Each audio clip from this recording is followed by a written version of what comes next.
Okay, बिस्मिल्लाहिर्रहमानिर्रहीम। हम शुरू करते हैं एंडोक्राइन की फार्माकोलॉजी। अच्छा जी, एंडोक्राइन की फार्माकोलॉजी में सबसे पहले आती है डायबिटीज मेलिटस। तो डायबिटीज मेलिटस जैसे हाइपरटेंशन था ना, हाइपरटेंशन के साथ क्वेश्चन आप लोगों ने याद रखने। पेशेंट को एस्थमा है तो कौन सी दवाई देनी, प्रोटीन यूरिया तो कौन सी दवाई देनी, डायबिटीज मेलिटस है तो कौन सी दवाई देनी, बीपीएच है तो कौन सी दवाई देनी, ठीक है, हार्ट फेलियर है, हाइपरटेंशन विद हार्ट फेलियर तो कौन सी दवाई देनी। ठीक है, हाइपरटेंशन के साथ इस तरह के सिनेरियोज आते हैं आपके यहाँ पे। अच्छा, डायबिटीज मेलिटस की जो सबसे इम्पोर्टेंट दवाइयाँ हैं ना, वो हैं इंसुलिन और ओरल हाइपोग्लाइसेमिक्स। ठीक है, पेशेंट को हमने खाने में कौन सी दवाई देनी है और इंसुलिन कौन सी दवाई देनी है। अच्छा, जब डायबिटिक पेशेंट को हम ट्रीट करते हैं ना, तो मेडिसिन के अलावा उसको एडवाइस करते हैं कि अपनी डाइट का ख्याल रखे, एक्सरसाइज करे। और फिर हम लोगों ने देखना होता है कि को शुगर कौन सी वाली है, टाइप 1 है कि टाइप 2 है। जैसे कि वो बताया, टाइप 1 जो डायबिटीज मेलिटस होती है, इसके अंदर एब्सोल्यूट डेफिशिएंसी ऑफ इंसुलिन होती है। इसके इंसुलिन होती ही नहीं है, तो इसका treatment is only insulin, type 1 का। ठीक है, जबकि टाइप 2 जो होते हैं, उनके अंदर क्या होता है, उनके अंदर वो मोटे होते हैं, उनके अंदर जो इंसुलिन होती है वो मौजूद होती है, लेकिन इंसुलिन काम नहीं करती, क्योंकि इंसुलिन रेजिस्टेंस होती है। ठीक है, तो जो शुगर की दवाइयाँ होती हैं, वो इस रेजिस्टेंस को या कम करती हैं या बॉडी में और ज़्यादा इंसुलिन को बढ़ा देती हैं। ठीक है, इस वजह से टाइप 2 डायबिटीज मेलिटस में हम लोग ओरल हाइपोग्लाइसेमिक्स भी दे सकते हैं। जबकि टाइप 1 के अंदर आपके पेंक्रियाटिक बीटा सेल्स जो होते हैं वो की डिस्ट्रक्शन हो चुकी होती है, तो इंसुलिन आप दे ही नहीं पाते, इंसुलिन काम ही नहीं करती वहाँ पे, मीन्स की बॉडी की अपनी इंसुलिन होती ही नहीं है। ठीक है, जबकि ओरल हाइपोग्लाइसेमिक जितनी होती हैं, ये सारी जाके पेंक्रियाज को ठुड्डा मारती हैं और इंसुलिन निकालो, या बॉडी में मौजूद इंसुलिन का फंक्शन ज़्यादा करवा देती है। ठीक है। अच्छा, जो जेस्टेशनल डायबिटीज मेलिटस है, उसके अंदर आपने मेनली कौन सी दवाई देनी है, इंसुलिन। ठीक है, जो पेशेंट डीके के साथ आया, उसको हम लोगों ने प्रेफरली शॉर्ट एक्टिंग इंसुलिन देनी है। अभी इंसुलिन की जो टाइप्स है हम लोग आगे पढ़ते हैं। अच्छा जी, इंसुलिन कितनी तरह की होती हैं, rapid, short, intermediate and long. इसको रट लो। रैपिड एक्टिंग मीन्स, अच्छा, अल्लाह ताला ने दो सिस्टम रखे हुए हैं हमारी बॉडी के अंदर। जैसे हम लोग खाना खाते हैं ना, तो हमारी बॉडी, एक हमारी बॉडी के अंदर शुगर का लेवल है, ऐसे स्टेबल रह रहा है, लेकिन जब खाना खाते हैं तो शुगर का लेवल ऐसे ऊपर की तरफ जाता है। ठीक है, इसी तरह एक इंसुलिन का लेवल है, एक बेसल लेवल है। जब हम खाना खाते हैं तो उस शुगर चूंकि ज़्यादा हो चुकी है, इस शुगर को मेटाबॉलाइज करने के लिए हमें इंसुलिन भी ज़्यादा चाहिए, तो इंसुलिन का लेवल भी इंक्रीज होता है। ये है नॉर्मल फिजियोलॉजी। हमारा पेंक्रियाज प्री फॉर्म्ड इंसुलिन को बाहर निकालता है, उस खाने के बाद जो पोस्ट पेंडल हाइपरग्लाइसीमिया है उसको कंट्रोल करने के लिए। याद रहेगी बात। ठीक है। अच्छा, जो रैपिड एक्टिंग और शॉर्ट एक्टिंग इंसुलिन होती हैं, ये पोस्ट पेंडल हाइपरग्लाइसीमिया को कंट्रोल करती हैं, पोस्ट पेंडल हाइपरग्लाइसीमिया को कंट्रोल करती है, यानी खाना खाने के बाद शुगर ज़्यादा हुई है उसको कंट्रोल करेंगी। जबकि जो इंटरमीडिएट और लॉन्ग एक्टिंग इंसुलिन हैं, ये आपकी बेसल लेवल को कंट्रोल करेंगे। इसलिए आपने देखा होगा कि हम लोग शॉर्ट एक्टिंग के साथ लॉन्ग एक्टिंग को मिला के दे रहे होते हैं। इसको हम कहते हैं basal bolus regime। Basal bolus regime। Basal means एक जो शुगर जो आपको बेसल लेवल मेंटेन कर रही है, एक बोलस लेवल जो कि आपके पोस्टमेंटल हाइपोग्लाइसीमिया को कंट्रोल करे। ठीक है। अच्छा, रैपिड एक्टिंग के नाम क्या क्या है, लिस्प्रो एंड एस्पार्ट।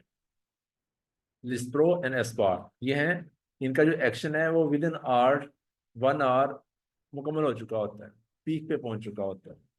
ठीक है, जो शॉर्ट एक्टिंग है, इसमें most important insulin regular insulin, short acting, ultra short acting, short acting, ultra short acting को हम रैपिड एक्टिंग भी कहते हैं। शॉर्ट एक्टिंग में main insulin is regular insulin, intermediate acting में मेन इंसुलिन इज एनपीएच, और लॉन्ग एक्टिंग इंसुलिन इनको हम पीकलेस इंसुलिन भी कहते हैं। इसमें नंबर 1 इज ग्लार्जीन। ग्लार्जीन, तो इनके नाम आप लोगों को याद होने चाहिए। Which one of the following is the ultra short acting insulin, lispro aspart. Which one of the following is the intermediate acting insulin, NPH, NPH 12 आ भी देते हैं, ऑलमोस्ट 12 आ भी देते हैं। ये इंटरमीडिएट एक्टिंग है। ठीक है, तो ये जो शॉर्ट एक्टिंग है इसका 6 से 8 घंटे का होता है ड्यूरेशन, 6 घंटे से ऊपर काम नहीं करते। लॉन्ग एक्टिंग 24 आवर्स काम करती है। अब ऐसी इंसुलिन भी आ रही है जो हफ्ते में एक दफा इंजेक्शन लगा पड़ेगा, आएगा अभी कुछ अर्से तक, आज हफ्ते में एक दफा इंजेक्शन लगा। ये होता पता क्या है, हम इंसुलिन लगाते कैसे, सबकुटेनियसली। सबकुटेनियसली आहिस्ता आहिस्ता ये ब्लड के अंदर अब्जॉर्ब होती है। अब इंसुलिन के मॉलिक्यूल के अंदर ऐसी चेंजेस कर रहे हैं कि वहां पे पड़ी रहे और वहां से और आहिस्ता आहिस्ता अब्जॉर्ब हो। स्किन को ऐसे उठाते हैं, उसके अंदर हम लोग इंसुलिन का इंजेक्शन लगा रहे हैं।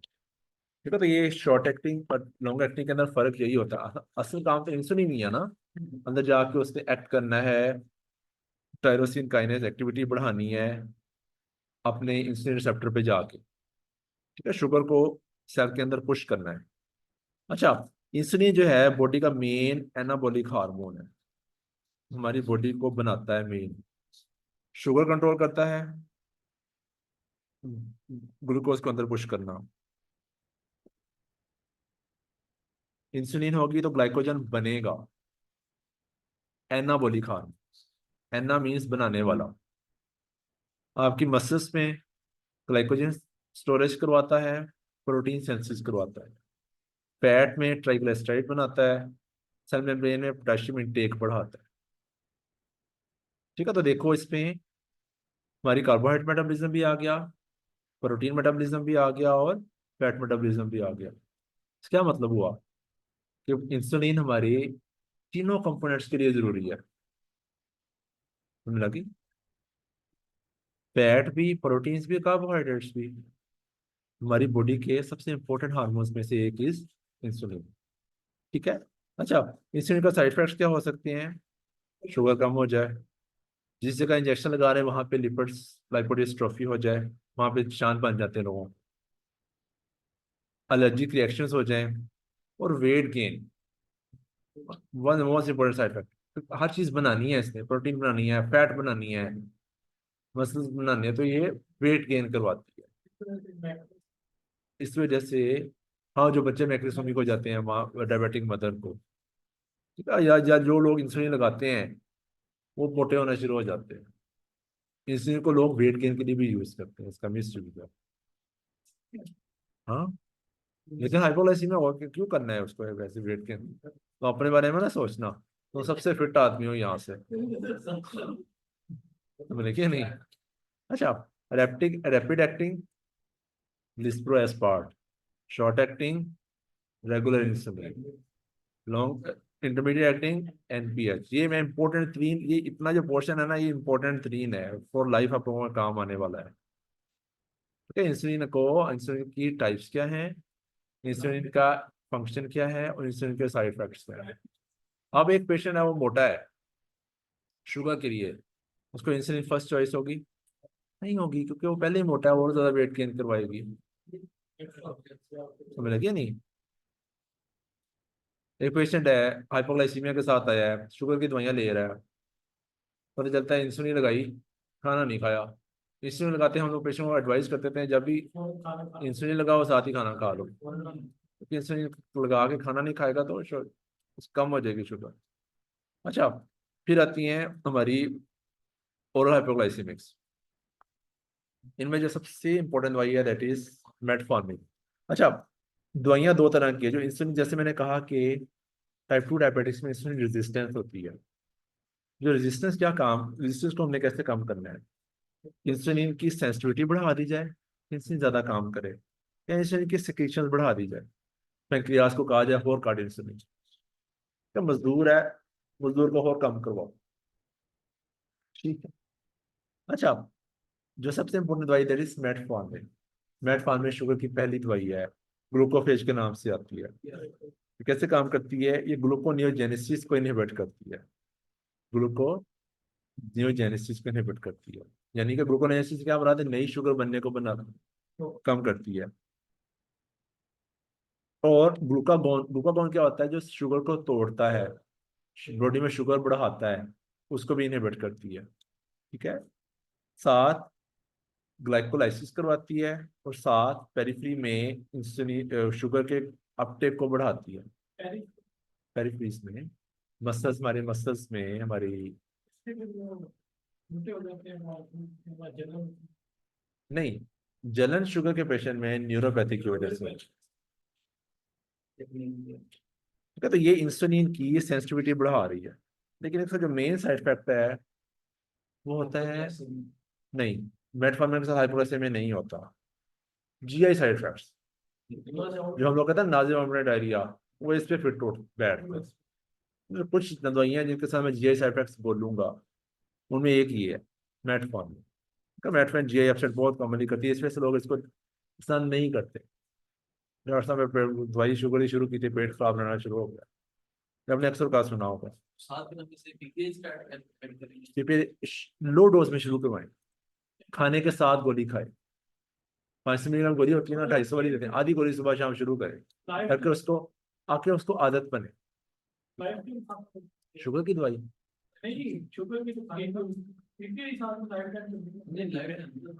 को ज्यादा असर नहीं देना चाहिए। पीपीई के साइड इफेक्ट शायद हम लोग कहीं पढ़े जीआई के अंदर। लैक्टिक एसिडोसिस, इसका ये वाला लैक्टिक एसिडोसिस वाला सिनेरियो इम्तिहान में आता होता है। ठीक है, जो लोग 90 के लिए मेटफॉर्मिन लेते हैं, उनको B12 डेफिशिएंसी हो जाती है, और B12 डेफिशिएंसी हो तो पेशेंट को क्या सिम्टम्स आएंगी, और B12 कहाँ काम आता है, कहाँ पढ़ा था हमने, B12 फॉलिक एसिड कहाँ काम आते हैं। शाबाश, आपको एनीमिया होगा, मेगालोब्लास्टिक एनीमिया। दूसरा, आपकी नर्व्स की सेंसिटिविटी बढ़ जाएगी। तीसरा, हमने न्यूरो में पढ़ा macrocytic, megaloblastic anaemia, macrocytic anaemia होगा इसके साथ। ठीक है, जो लोग लंबे से तक बीट वाले में, तो मैं एक हम लोग न्यूरो में दवाई बीमारी पड़ी थी, SACD, subacute combined degeneration of spinal cord. ये आप लोगों को थोड़ी सी मुश्किल बात है, चलो मैंने फिर बता दी। अच्छा, इसका इंपॉर्टेंट साइड इफेक्ट कह लो या गुड थिंग कह लो, वो वेट लॉस है। ठीक है, इस वजह से मोटे लोगों में हमने मेटफॉर्मिन ना, ना सिर्फ सारे डॉक्टर यूज करते हैं, गायनेकोलॉजिस्ट वो यूज करती हैं। ठीक है, हर खातून को उन्होंने मेटफॉर्मिन पे लगाया होता है। तो ये इंसुलिन सेंसिटिविटी को बढ़ाएगी, वेट कम करेगी। हाँ, अच्छा, फिर नेक्स्ट इज ग्लूटाजोन्स, इसमें थायाजोलिडिन डायोन्स आते हैं, थायग्लूटाजोन और रोसिग्लूटाजोन। ठीक है, ये क्या काम करते हैं,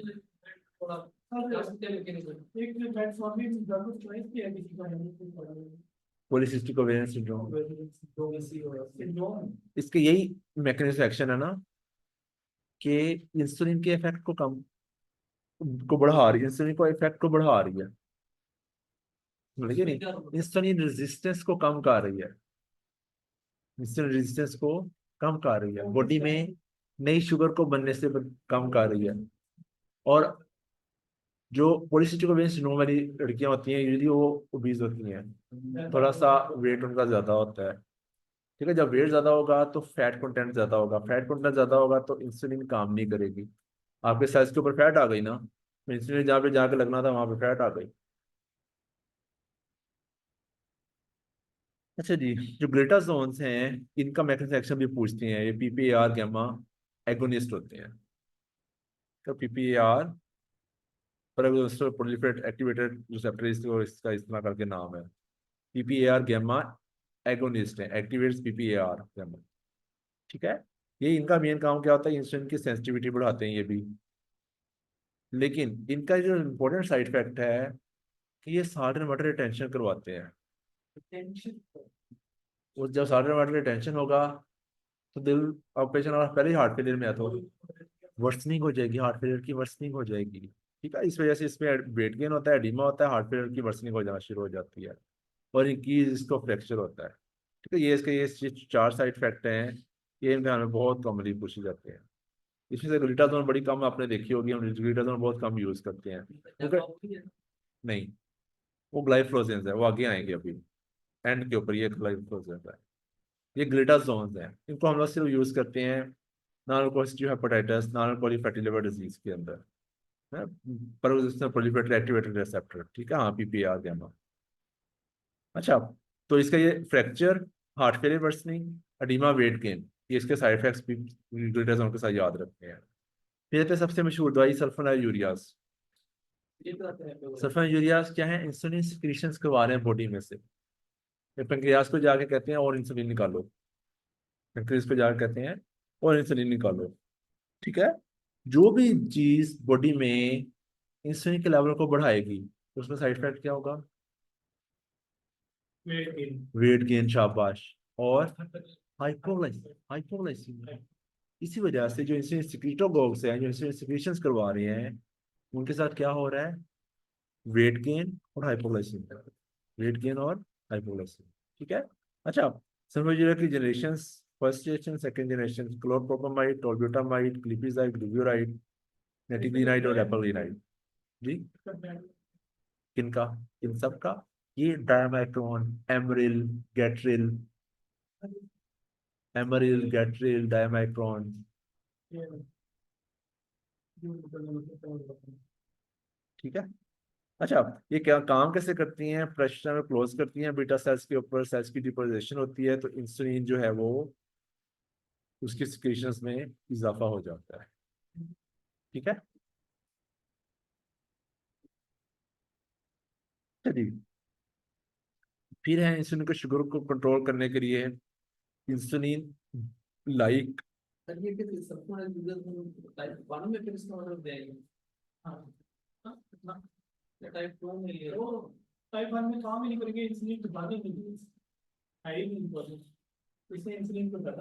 1 डायबिटीज में पैंक्रियास को क्या होता है?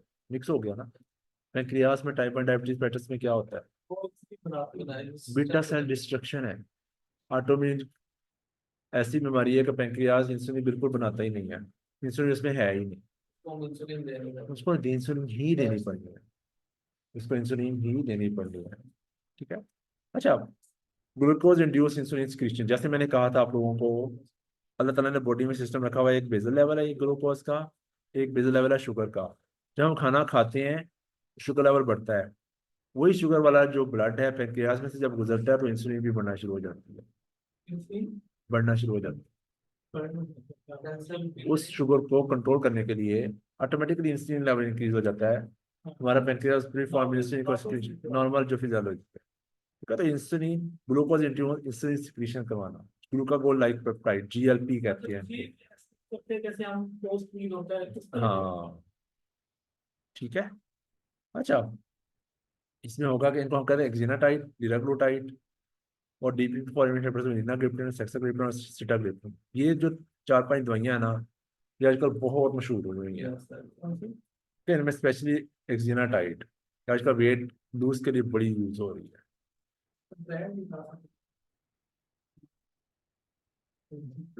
ओजेम्पिक,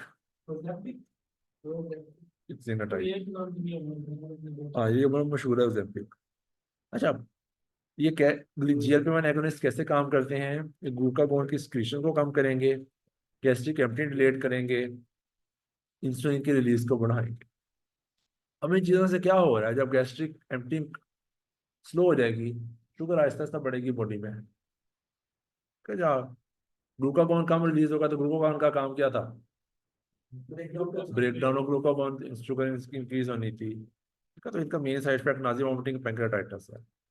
अच्छा, ये स्टाइटी को इंक्रीज करते हैं, स्टाइटी इंक्रीज होने से क्या होगा? ब्रीज करके का मैं पेट भरा हुआ है, खाना नहीं खाएगा, क्योंकि गैस्ट्रिक एम्प्टी स्लो हो रही हुई है ना, तो स्टमक खाली नहीं होता, स्टमक खाली नहीं होता। अच्छा, फिर है DPP for inhibitors. DPP enzyme क्या करता है? ये जीएलपी को टूटने से बचाता है। तो बॉडी के अपने जीएलपी-1, जो बॉडी का अपना जीएलपी है, वो उसमें इजाफा बरकरार रहता है, ठीक है। तो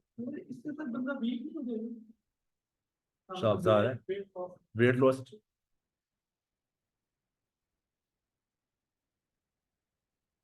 1950s 60s की मूवीज देखो और आज की मूवीज देखो, इंग्लिश मूवीज, क्या डिफरेंस? 50s 60s के बीचेस देखो, साले समंदर के जो सारे पे लोग लेटे होते हैं धुप सेकन वास्ते, अपने आप को काला करवाते हैं, ਅਸੀਂ गोरा करने वास्ते पिटते है कि वो अपने आप को काला कर देने जाके होते नहीं है। ट्रेनिंग करवाते हैं, ट्रेनिंग के लिए लेटे होते हैं। उनकी अपीयरेंस में क्या फर्क है 50s और आज के लोगों में, क्या डिफरेंस? आज के आज का मोटापा है। ये मैकडोनल्ड केएफसी कब आया था? 50 60 में शुरू हुआ था।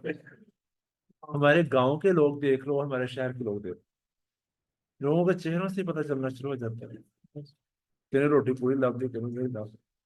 तो वैसे तो अक्सर सोशल मीडिया पे आता है कि बर्गर में क्या है, प्रोटीन वाला चिकन है हाँ। और सैलरी जगह बन है, वो वैसे बर्गर की टाइप पे आना है। वैसे खाने के लिए हम कहते हैं कि चिकन खा लो एक वो एक कहता है रिफाइंड ग्लूकोज, रिफाइंड मैदा। हजूर ने ना दो चीजों से मना किया, हाँ छन्ने में आते तो बारीक कपड़ा अच्छा ना और बारीक खाना। भाई मैदा, जितना मैदा खाओगे वो सारा एब्जॉर्ब हो जाएगा, सारा आपकी जाके इंसुलिन को बढ़ाएगा। जितनी इंसुलिन बढ़ेगी उतना आपका मोटापा होगा, जितनी इंसुलिन यूज्ड अप होगी उतना हमारा वेट गेन होगा, उतना हमारे पैंक्रियाज जल्दी खत्म हो जाएंगे। पैंक्रियाज में भी तो एक अकाउंट है ना, जिस तरह बैंक अकाउंट है, हम लोग बैंक कार्ड में पैसे निकलवाते हैं या एटीएम। तो फिर एक टाइम पे आपके पास इस वजह से एक टाइम पे हमारी जो पैंक्रियाज वो थक जाता है, आगे से नहीं निकालता, क्यों? फिर ऐसा ऐसा शुगर की दवाइयां काम करना छोड़ जाती हैं, फिर इंसुलिन फिर इंसुलिन पे आना पड़ता टाइप 2 वाले भी इंसुलिन पे है। टाइप 1 टाइप 2 वाले भी इंसुलिन पे आ जाते हैं फिर। या आपने देखा होगा ना, शुगर की पहले एक दवाई लेंदा सीखा, हम दो खानियां पैंदियां ने, हूँ डॉक्टर साहब कह रहे हैं कि नहीं थोड़ी शुगर कंट्रोल नहीं हो रही, आपको इंसुलिन लगानी चाहिए। एक दफा नहीं आप 2 दफा देते ऐसे होता है ना, जो अब आहिस्ता आहिस्ता पैंक्रियाज थक रहा है ना। अच्छा, जब जब ये भी हो जाए तो साथ इंसुलिन भी चल रही साथ दवाइयां भी चल रही होता है हाँ, ना। ऐसे ऐसे होता है ना, जो आपकी इंसुलिन जो है कुछ ना कुछ बॉडी में तो प्रोड्यूस हो रही है ना, तो बाहर से जो इंसुलिन वो दे रहे हैं, जो ग्लूकोफेज है, मेटफॉर्मिन है, उसकी सेंसिटिविटी को इंक्रीज कर रहा है। जो हमें 60 यूनिट लगाने पड़ने थे वो 30 लगाने पड़ रहे हैं उस ग्लूकोफेज की वजह से। इंसुलिन अच्छी खासी महंगी होती है ना, 3 4 हज़ार का आपका महीने का खर्चा होता है इंसुलिन का। अच्छा, फिर एक दवाई, दो दवाइयां जो शुगर को बॉडी में एब्जॉर्ब नहीं होने देती। अच्छा, GLP-1 एगोनिस्ट का ना मेन साइड इफेक्ट इस पैंक्रेटाइटिस, ये इम्तिहान में आता था, मैंने इसके केसेस भी कई देखे होंगे। सिटाग्लिप्टिन से पेशेंट को वो होना शुरू हो गया पैंक्रेटाइटिस। अच्छा, ग्लूकोज को एब्जॉर्ब नहीं होने देना, तो ग्लूकोज एब्जॉर्ब कहाँ कहाँ से होती है? हमारी गट से या किडनी से। तो गट से एब्जॉर्ब नहीं होने वाली दवाई इज ए कार्बोज, और किडनी से एब्जॉर्ब ना होने वाली दवाई इज SGLT2 इनहिबिटर्स, जो आजकल बड़े हिट हुए हुए हैं, डेपाग्लाइफोजिन, एम्पाग्लाइफोजिन। डेपा और एम्पा के नाम से दवाइयाँ आती है ये। ठीक है, ये आपकी ओरिजिनल कन्वर्ट रिव्यूज से, यानी किडनी से शुगर की एब्जॉर्प्शन नहीं करवाती। जब किडनी से शुगर की एब्जॉर्प्शन नहीं होगी तो क्या होगा? यूरिन के अंदर शुगर ज्यादा आएगी, नंबर 1। नंबर 2, उस एरिया का पीएच चेंज हो जाएगा, इस वजह से उन पेशेंट्स को यूटी का रिस्क इंक्रीज हो जाता है। ये बड़ा इंपॉर्टेंट साइड इफेक्ट है, यूटी का रिस्क इंक्रीज होना शुरू हो जाता है। ठीक है, वेट लॉस करवाती हैं, इसे वेट लॉस भी लेना। आपका जो एक्जिनाटाइड और DPP-4 इनहिबिटर्स हैं, इनका main side effect is pancreatitis, pancreas की इन्फ्लेमेशन करवाती है। अच्छा जी, अच्छा, जो गट से शुगर एब्जॉर्ब नहीं करवाती दैट इज ए कार्बोस। ठीक है, वहां पे ये एंजाइम होता है अल्फा ग्लूकोसाइडेज, उसको इनहिबिट करेंगी। अगर अल्फा ग्लूकोसाइडेज इनहिबिट होगा तो शुगर एब्जॉर्ब नहीं होगी, शुगर एब्जॉर्ब नहीं होगी तो स्टूल में निकलेगी, आगे जब कोलन में जाएगी ना, कोलन में जाके डिस्ट्रॉय होगी, गैस प्रोड्यूशन प्रोडक्शन बढ़ेगी। तो इसके साइड इफेक्ट वहाँ क्या होंगे मेनली? GI साइड इफेक्ट्स, बेशक ढिड फुलिया रहता, गैस बड़ी होती, गैस बड़ी बनती। अगर ये हो रहा है तो डॉक्टर के देंगे तो इस वजह से इतनी पसंद नहीं ना की जाती है दवाई। आपने बहुत कम देखी होगी, वो एक कार्बोस शायद ही कोई बंदा लिखता हो। जो दवाई जिस मरीज खाई ना, वो हमें हमने क्यों देनी है? ठीक है, तो इसमें आप लोगों ने याद रखने वाला लफ्ज क्या है? Alpha glucosidase inhibitors. गट से शुगर को एब्जॉर्ब नहीं होने देता। अल्फा ग्लूकोसाइडेज कहाँ पे होता है? इंटेस्टिनल ब्रश बटर के ऊपर, वही शुगर की एब्जॉर्प्शन नहीं होने देता। ठीक है, तो पोस्ट प्रेंडियल पेशेंट को शुगर बढ़ती नहीं है। अच्छा, एक नई दवाई है एमलिन एनालॉग्स, दैट इज प्रेमलिनिटाइड। ये बेसिकली क्या काम करती है, ग्लूकागोन की रिलीज को कम करवाती है, गैस्ट्रिक एम्पटिंग स्लो करती है। इससे क्या होगा, पेशेंट को हाइपोग्लाइसीमिया, नोजिया, यूरिसिटाइड। इसमें इतने सारे वेट लॉस होने के चांसेस हैं। हाँ जी, ये सब बिल्कुल जब आपको भूख ही नहीं लगेगी, आप खाना कम खाओगे, खाना कम खाओगे तो एनर्जी ज्यादा कम अंदर जाएगी, तो मिलेगी नहीं। अच्छा, कहते हैं थायोनोमाइड्स। थायोनोमाइड्स क्या है, आपकी एंटी थायराइड मेडिसिन है। हम लोग पढ़ रहे हैं एंडोक्राइन ना, तो एंडोक्राइन का दूसरा इंपॉर्टेंट टॉपिक इज थायराइड। पहला हमने शुगर पढ़ा, दूसरा थायराइड। तो पीटीयू और कार्बिमाजोल, ये दो दवाइयां बड़ी मशहूर हैं, उस दिन पीस में आती है मतलब मेथिलमazole और प्रोपाइथायोरासिल। ठीक है, ये कैसे काम करते हैं, थायराइड पर ऑक्सीडेज एंजाइम को इनहिबिट करेंगे। ये एंजाइम इनहिबिट होगा तो आपकी जो आयोडीन है उसकी ऑर्गेनिफिकेशन नहीं होगी। ऑर्गेनिफिकेशन नहीं होगी तो थायराइड हार्मोन की सेंसिस नहीं होगी। तो इसका क्या मतलब है, किस डिजीज में हमने देनी है मेथिलमazole प्रोपाइथायोरासिल, जहाँ पे हमने थायराइड नहीं चाहिए, हाइपरथायराइडिज्म। तो किस चीज में दे रहे हैं हम लोग, हाइपरथायराइडिज्म। दोनों, प्रोपाइथायोरासिल भी और मेथिलमazole।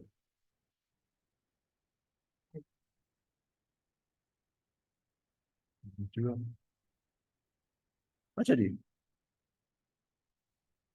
इनहिबिशन ऑफ थायराइड पेरोक्सीडेज और इनहिबिशन ऑफ 5 डीआयोडीनेज। 5 डीआयोडीनेज का काम क्या होता है, कि T4 को T3 में कन्वर्ट नहीं होने देता। तो T3 हमारा एक्टिव हार्मोन होता है, अगर आप नॉर्मल फिजियोलॉजी याद करो ना, बॉडी में ज्यादा प्रमाण में प्रोड्यूस तो T4 हो रहा होता है, लेकिन जो काम करता है वो T3 करता है।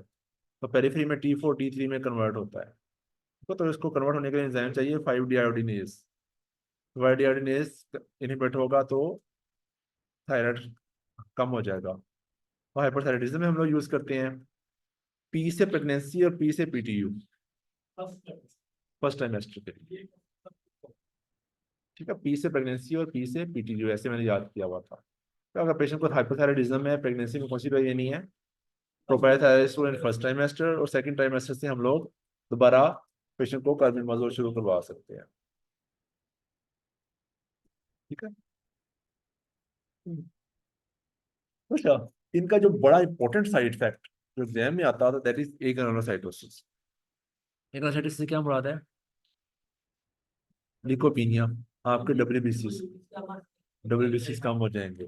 जब डब्ल्यूबीसीस कम होंगे तो पेशेंट को क्या हो जाएगा, इन्फेक्शन का जो खतरा होगा। इस वजह से जब किसी पेशेंट को आपने मिथाइल मेथिमाजोल कार्बिमाजोल देनी है ना, तो उसको कहना है कि फलाना खासा को गला खराब हो, आपको बुखार हो, तो फौरन सीबीसी टेस्ट करवा के हॉस्पिटल आ जाओ। तो हमने ये देखना होता है कि कहीं इनको लिकोपीनिया तो नहीं हो गया। ठीक है, एप्लास्टिक एनीमिया और लिवर डैमेज। ठीक है, मेथिमाजोल हमने शुरू में क्यों नहीं देनी, क्योंकि ये टेराटोजन है। मेथिमाजोल आल्दो सेकंड ट्राइमेस्टर से हम शुरू करवाते हैं, लेकिन फर्स्ट ट्राइमेस्टर में हमने क्यों नहीं देनी होती, कि मैंने क्या बताया था आप लोगों को, ऑर्गन्स कब बनते हैं हमारे, 2 to 8 वीक्स, उसमें सारी दवाइयां अवॉइड करनी चाहिए। तो इस फर्स्ट ट्राइमेस्टर में आप लोगों ने मेथिमाजोल नहीं देनी इस वजह से। अच्छा, जिस पेशेंट को हाइपोथायराइडिज्म हो उसको हम कौन सी दवाई देते हैं, थायराइड हार्मोन, लिवोथायरोक्सिन और लिवोथायरोनिन। ठीक है, T3 T4 देते हैं हम, दोनों करवाती हैं। अच्छा जी,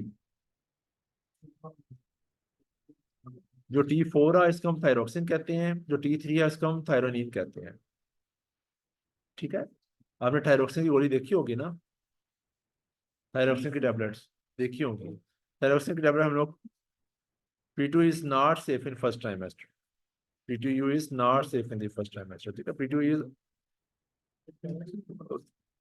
सॉरी, PTU हम लोग देते हैं फर्स्ट ट्राइमेस्टर में, carbimazole is not safe in the first trimester. अच्छा जी, थायरोक्सिन, थायरोक्सिन हम लोग देते होते हैं, पेशेंट को कैसे देते हैं, उसको मीज खाना तो सबसे पहले मीज को कहते हैं कि सुबह उठोगे तो पहला काम जो करोगे, गोली खाओ, गोली खाने के बाद खाओ। हार्मोन की गोली खानी है। आपकी बॉडी हार्मोन बना नहीं रही, ये हार्मोन आपका चाहिए आपके खुराक को हजम करने के लिए, आपके सारे मेटाबॉलिज्म, आपके दिल को चलने के लिए, आपको ब्लड प्रेशर कंट्रोल करने के लिए, आपकी स्किन के लिए, आपकी भूख के लिए, आपके पेट के लिए। हाँ हाँ, हम कब खराब करते हैं। मूड भी खराब हो जाता, सैड हो जाता है। हाँ, शेड होते हैं। डिप्रेशन की बड़ी इंपॉर्टेंट वजह है, मोटापे की बहुत बड़ी वजह है, मोटापे की बहुत बड़ी वजह हाइपोथायराइडिज्म। हाँ, मोटापे की हाइपोथायराइडिज्म, हाइपोथायराइडिज्म में वेट गेन होता है, हाइपर में वेट कम होता है, खाना खाने के कम खाना खाने का वजह का वेट गेन हो रहा होता है। हाँ, वो ज्यादा लगता है खाना। अच्छा, अब यूज कहाँ करते हैं हाइपोथायराइडिज्म में, मिक्सिडीमा में, may be abuse for weight loss. Weight loss जिन लोगों ने करना होता है उसकी गोलियां खा रहे होते हैं। तो इसकी डोज क्या होती है? इसकी डोज हम लोग शुरू करते हैं 50 माइक्रोग्राम से। ठीक है, अगर किसी पेशेंट का हार्ट फेलियर हो, अगर हो इसकी भी हार्ट डिजीज हो, उसको हम 25 माइक्रोग्राम से शुरू करवाते हैं। माइक्रोग्राम। अच्छा, कुछ लोग जो होते हैं ना, आपको सिनेरियो आएगा कि पेशेंट, इसको कहते हैं थायराइड फैक्टिशिया, फैक्टिशिया मीन्स के थायरोक्सिन की गोलियां खाते हैं, उनको हाइपोथायराइडिज्म हो जाता है। सारी गोलियां किसी ने लगा दी तो वेट गेन, वेट लूज कर लो अपना, उससे वेट कम हो जाता है।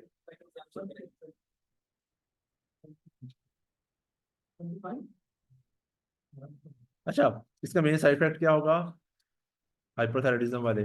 टेकार्डिया, हिटोटोरेंस, ट्रेमर्स और एरिथमियाज, ये किस चीज के पीछे से सारे? हाइपोथायराइडिज्म। पेशेंट मेरी दवाई ज्यादा खा रहा है। हाँ।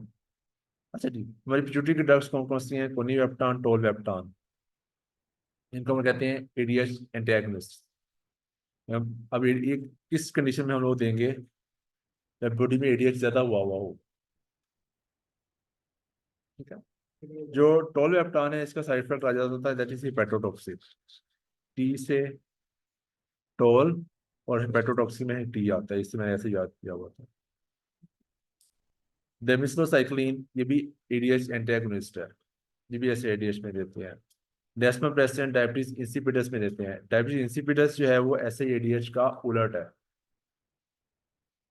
ठीक है, इसके अंदर एडीएच ज्यादा मिकदार में प्रोड्यूस हो रहा है, और इसके अंदर एडीएच प्रोड्यूस ही नहीं हो रहा या काम ही नहीं कर रहा। ठीक है, तो desmopressin is ADH, desmopressin is ADH, antidiabetic hormone.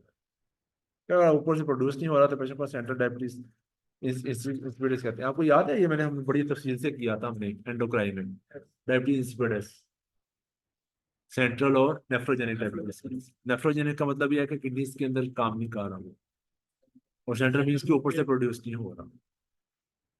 Growth hormone, किसी पेशेंट ग्रोथ हार्मोन की डेफिशिएंसी हो तो ग्रोथ हार्मोन को हम लोग रिप्लेस करते होते हैं। कुछ जानते हो किस मशहूर खिलाड़ी को ग्रोथ हार्मोन के टीके लगाता है? मेसी। ऐसी मेसी बचपन में वो छोटा रह गया था, उसको ग्रोथ हार्मोन के टीके लगते रहे। अभी अभी का नहीं मुझे पता, मुझे उसने बताया नहीं। अच्छा, ऑक्सीटोसिन, ऑक्सीटोसिन कहाँ ये हमने पढ़ा था, किस चीज का हार्मोन है? उसके पिट्यूटरी का हार्मोन है। ठीक है, तो ये मिल्क की प्रोडक्शन में और इंडक्शन ऑफ लेबर में हम लोग यूज करते हैं। दो निकले उधर स्ट्रीम सिटी में एडीएच और ऑक्साइड, बाकी सारे सारे एंटीरियर से होते हैं, एंटीरियर से, एंटीरियर आगे से। अच्छा, स्मेटोस्टेटिन, ऑक्ट्रियोटाइड, ऑक्ट्रियोटाइड हमने कहाँ कहाँ ऑक्ट्रियोटाइड जो होती है ना, ये बॉडी की ब्रेक्स हैं। बॉडी में जितनी भी सिक्रीशन हो रही होती है ना, सारी सिक्रीशन को कम करते हैं। और सैंडो इंजेक्शन ही लगाते हैं। हाँ, सेंडोस्टेटिन, वो ये ऑक्ट्रियोटाइड है बस। तो एक्रोमेगैली में आपका हार्मोन ज्यादा हो रहे हैं प्रोड्यूस, कार्सिनोमा में ज्यादा हार्मोन प्रोड्यूस हो रहे हैं, गैस्ट्रिनोमा में ज्यादा हार्मोन प्रोड्यूस हो रहे हैं, ग्लूकागोनमा में ज्यादा हार्मोन प्रोड्यूस हो रहे हैं। इसोफेजियल वेरिसिस के अंदर प्रेशर डिक्रीज करने के लिए हम ऑक्ट्रियोटाइड यूज करते हैं। ठीक है, नाम है ना सेंडोस्टेटिन का, ऑक्सीटाइड, इसके दो सवाल आए हैं सर पिछली दफा मेडिसिन में, उन्होंने ऊपर पूछा हुआ है ये, और नीचे जवाब दिया हुआ था ऑक्सीटाइड ना, तो मैं क्वेश्चन कर रहा था तो मेटोस्टेटिन एनालॉग, मेटोस्टेटिन एनालॉग। टेट्राटाइड और मेटास्टेटिन ये नाम है सर, ये टेट्राटाइड इसका वो मैकेनिज्म, मैकेनिज्म आई मीन टेट्राटाइड और मेटास्टेटिन दोनों एक ही चीज के एक ही नाम चीज है, तो अच्छा, फिर आते हैं स्टीरॉइड्स। स्टीरॉइड्स में से फ्लूरोकोर्टिसोन इज मेन। आपको पता है बॉडी के अंदर दो तरह के स्टीरॉइड्स होते हैं।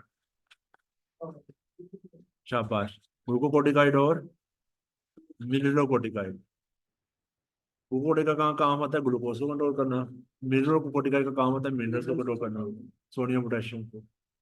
ठीक है। तो fludrocortisone is main glucocorticoid, mineralocorticoid. Synthetic aldosterone effect है इसका। एल्डोस्टेरोन बॉडी का मेन ग्लूकोकोर्टिकॉइड। एल्डोस्टेरोन कैसे काम, एल्डोस्टेरोन का क्या काम होता है? एल्डोस्टेरोन सोडियम एब्जॉर्ब करवाना, प्रेशर को बाहर निकालना। ये हमने बड़ा तफसील से पढ़ा था उसके अंदर। एडिशन डिजीज में क्या होता है? एल्डोस्टेरोन की डेफिशिएंसी होती है ना। तो इसका जो फ्लूरोकोर्टिसोन मेन मिनरलोकोर्टिकॉइड है, इसका ग्लूकोकोर्टिकॉइड इफेक्ट थोड़ा कम होता है। हर स्टीरॉइड के ना दो फंक्शन होते हैं, ग्लूकोकोर्टिकॉइड इफेक्ट और मिनरलोकोर्टिकॉइड इफेक्ट। हर स्टीरॉइड के दो तरह के इफेक्ट्स होते हैं, मिनरलोकोर्टिकॉइड और ग्लूकोकोर्टिकॉइड। ठीक है, हर स्टीरॉइड का।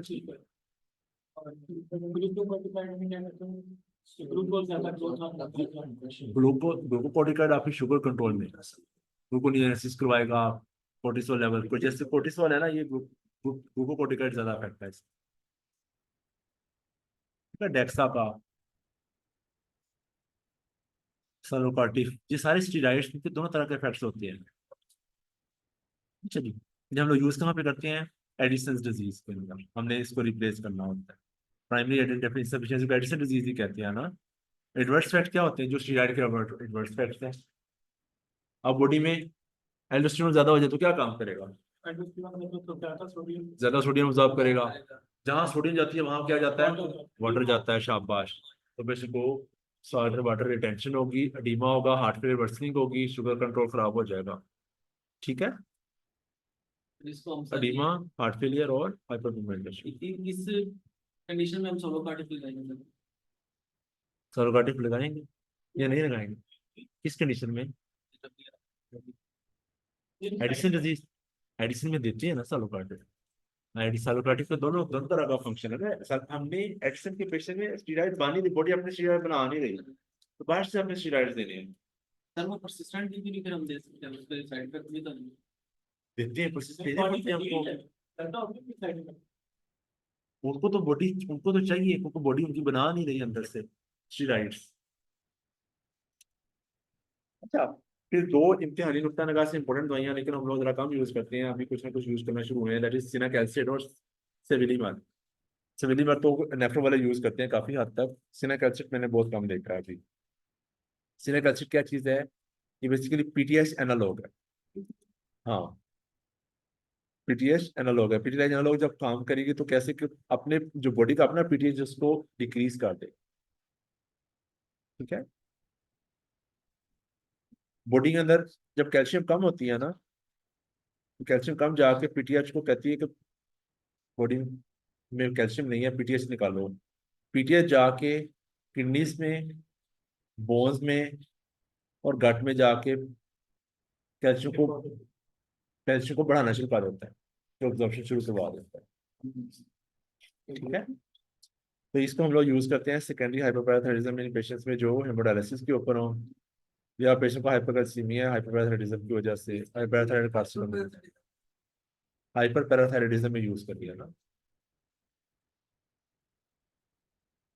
Main side effects can leads to hypocalcaemia. अच्छा, सविलामर क्या चीज है? ये फॉस्फेट बाइंडर के तौर पे एक्ट करता है।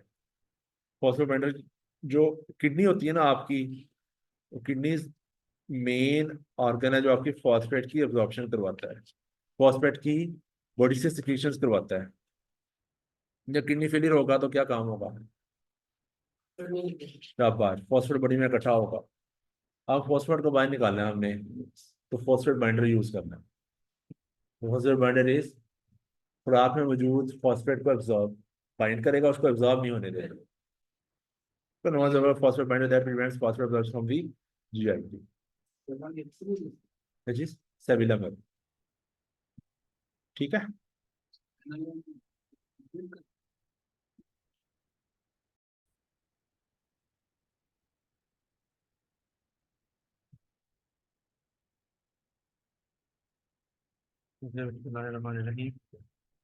गेस्ट्रो की फार्माकोलॉजी। अच्छा जी, हमारा जो स्टमक है ना, उसके अंदर क्या चीज होती है? HCl। वो HCl एक एसिड है, ठीक है, चल रहा है। ये जो एसिड है बड़ा स्ट्रॉन्ग एसिड, पता ना इस चीज का। वो अल्लाह ताला ने स्टमक जो है ना, उसकी प्रोटेक्शन भी रखी हुई है इस एसिड से बचाने के लिए। अगर वो प्रोटेक्शन लेयर खत्म हो जाए तो क्या हो, स्टमक ज्यादा डैमेज होगा। अगर स्टमक का एसिड ऐसी जगह पे चला जाए जहाँ पे प्रोटेक्शन नहीं है, लाइक इसोफेगस में आ जाए, तो क्या होगा? जख्म होंगे, अल्सर्स बनेंगे, ठीक है। अच्छा, अब इस कंडीशन में हमने क्या करना होता है? एसिड को डिक्रीज करना है। तो एसिडिटी को कम करने के लिए एसिड को डिक्रीज करना है। तो एसिड डिक्रीज करने के लिए पहली दवाई है H2 ब्लॉकर्स। हमारा जो बॉडी में एसिड प्रोड्यूस हो रहा है, ये इस चीज से प्रोड्यूस हो रहा है, इसको प्रोटॉन पंप कहते हैं। तो प्रोटॉन पंप जो है ना, under the influence of muscarinic receptors, cholecystokinin 8 receptors, histamine receptors, इनके अंडर ये होता है प्रोटॉन पंप। तो प्रोटॉन पंप में पोटेशियम अंदर आता है, एच आइंस बाहर जाते हैं। H ions is acid. Acid, पता नहीं एच आइंस एसिड होते हैं ना, पता नहीं इस चीज का, एच आइंस इज एसिड। तो ये ultimate product is this acid. तो ये एसिड किस चीज के तहत है? मस्कुलिन रिसेप्टर्स, कोलिस्टिकाइन 8 और H2 रिसेप्टर्स, ठीक है। यानी हिस्टामिन, गैस्ट्रिन और एसिटाइलकोलिन, ये सारी क्या काम करती हैं? ये हमारी एसिड की प्रोडक्शन को इंक्रीज करवा, ठीक है। अच्छा जी, अब H2 जो है, हिस्टामिन, जैसे मैंने कहा हिस्टामिन यहाँ पे इस आपके एसिड की प्रोडक्शन को इंक्रीज करवा रही है, तो इस समय हिस्टामिन को ब्लॉक करना, इस H2 ब्लॉकर को। तो H2 ब्लॉकर्स कौन कौन से हैं? सिमेट्रिन, एटिनिन, फेमोटिनिन और बेंजाटिनिन, ठीक है। H2 रिसेप्टर को ब्लॉक करें। H2 रिसेप्टर यहाँ पे है ना, ये ऊपर से हिस्टामिन आई H2 रिसेप्टर को। हाँ,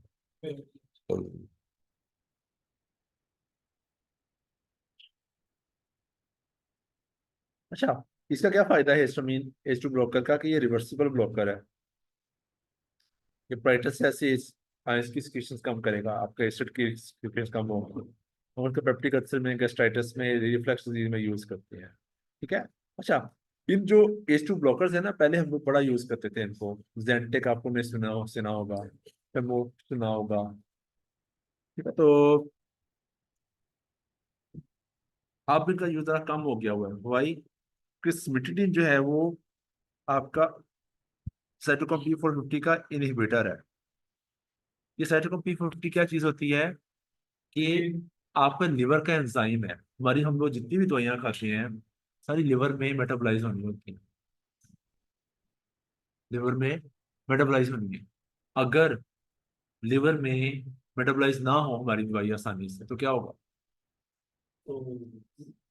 उस दवाई का लेवल इंक्रीज हो जाएगा, शाबाश।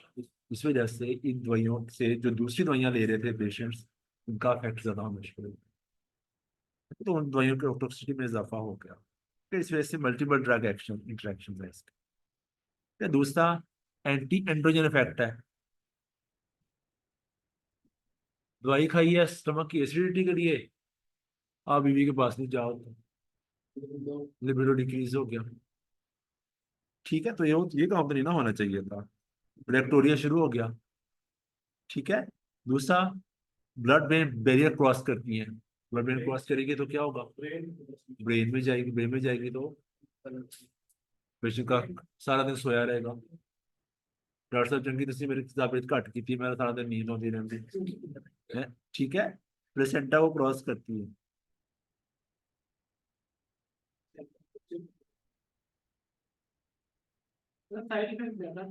हाँ, इस वजह से इसको आहिस्ता आहिस्ता कम कर दिया। लेकिन PPI सबसे एंड पे जो प्रोडक्ट है, दैट इज जो इस प्रोटॉन पंप को इनहिबिट कर रही है, that is proton pump inhibitors, जो आजकल मेरे ख्याल हमारे सारे डॉक्टर्स की, स्पेशली हमारे हमारे हॉस्पिटल्स की फेवरेट दवाई है। वो मैं पढ़ा रहा था तो मैंने कहा मरीज जो है ना आके बैठता है ना, तो पहले ही दुआ कर रहे होते हैं एचओस के ना हुणे हुणे हुणे के साथ मेरे हाथ दर्द हो रही है। वो मुझे पीछे से आवाज एक तरफ दुआ भी यही कर रहे होते हैं कि अगर इसने पेट दर्द का कह दिया तो उसको ऊपर रजिस्टर लिख देंगे, अगर इसने कुछ और कह दिया तो फंस जाएंगे, हुणे तक की करिए। ठीक है ना। तो मेप्रोजोल, एसोप्रोजोल, इसोमेप्रोजोल, पेंटोप्रोजोल, डेक्सामेथासोन, ठीक है। ये क्या करती है, ये इरिवर्सिबली इस पंप को इनहिबिट करती है। मतलब ये मैकेनिज्म का एक्शन याद रखना है, इरिवर्सिबल इनहिबिटर है। ये क्या थे, ये रिवर्सिबल थे। ठीक है, तो जब इरिवर्सिबल को इनहिबिट करेगा तो जब तक ये पंप नया नहीं ना बनेगा, इससे प्रोड्यूस नहीं होगा। पंप नहीं बनते हैं ना, हर वक्त बनते हैं ना, प्राइटर सेल्स के अंदर प्रोटीन सेल्स है, प्रोटीन्स बन रही है ना। तो जब सेल्स पंप नया बन जाएगा तो इससे दोबारा प्रोडक्शन, इस वजह से दिन में 1 से 2 दफा देती है ना। अच्छा जी। पेप्टिक अल्सर में, गैस्ट्राइटिस में, रिफ्लक्स में, ज़ोलिंजर एलिसन सिंड्रोम, ज़ोलिंजर एलिसन सिंड्रोम क्या था, याद है मुझे? गैस्ट्रिनोमा। गैस्ट्रिन जब लेवल इंक्रीज हो गया, गैस्ट्रिन ने भी क्या काम करना होता है, तो गैस्ट्रिन की, हाँ ये रहा गैस्ट्रिन। गैस्ट्रिन कोलेसिस्टोकाइनिन को एक्टिवेट करता है, उससे आपके एसिड की प्रोडक्शन इंक्रीज हो जाती है। देखो तो ज़ोलिंजर एलिसन सिंड्रोम इज गैस्ट्रिनोमा, आपका ट्यूमर है उसका पेंक्रियास का। तो गैस्ट्रिन लेवल इंक्रीज हो जाता है तो पेशेंट को एसिडिटी ज्यादा हो जाती है, एसिड ज्यादा सिक्रीट होता है तो उसको अन्यवाह उसकी गट के अंदर अल्सर्स बनते हैं। ऐसी ऐसी जगह पे अल्सर बनते हैं जहाँ पे अल्सर को नहीं होना चाहिए। ठीक है। अच्छा जी। एच pylori की रेडिएशन थेरेपी में देते हैं और पेशेंट को स्ट्रेस अल्सर की प्रोफिलैक्सिस में देते हैं। स्ट्रेस अल्सर कब बनते हैं, जब मरीज दाखिल है किसी और वजह से, लाइक उसको ब्रेन में वो हो गया, स्ट्रोक है या इंटरसेप्टर ब्लीड है या पेशेंट को निमोनिया है।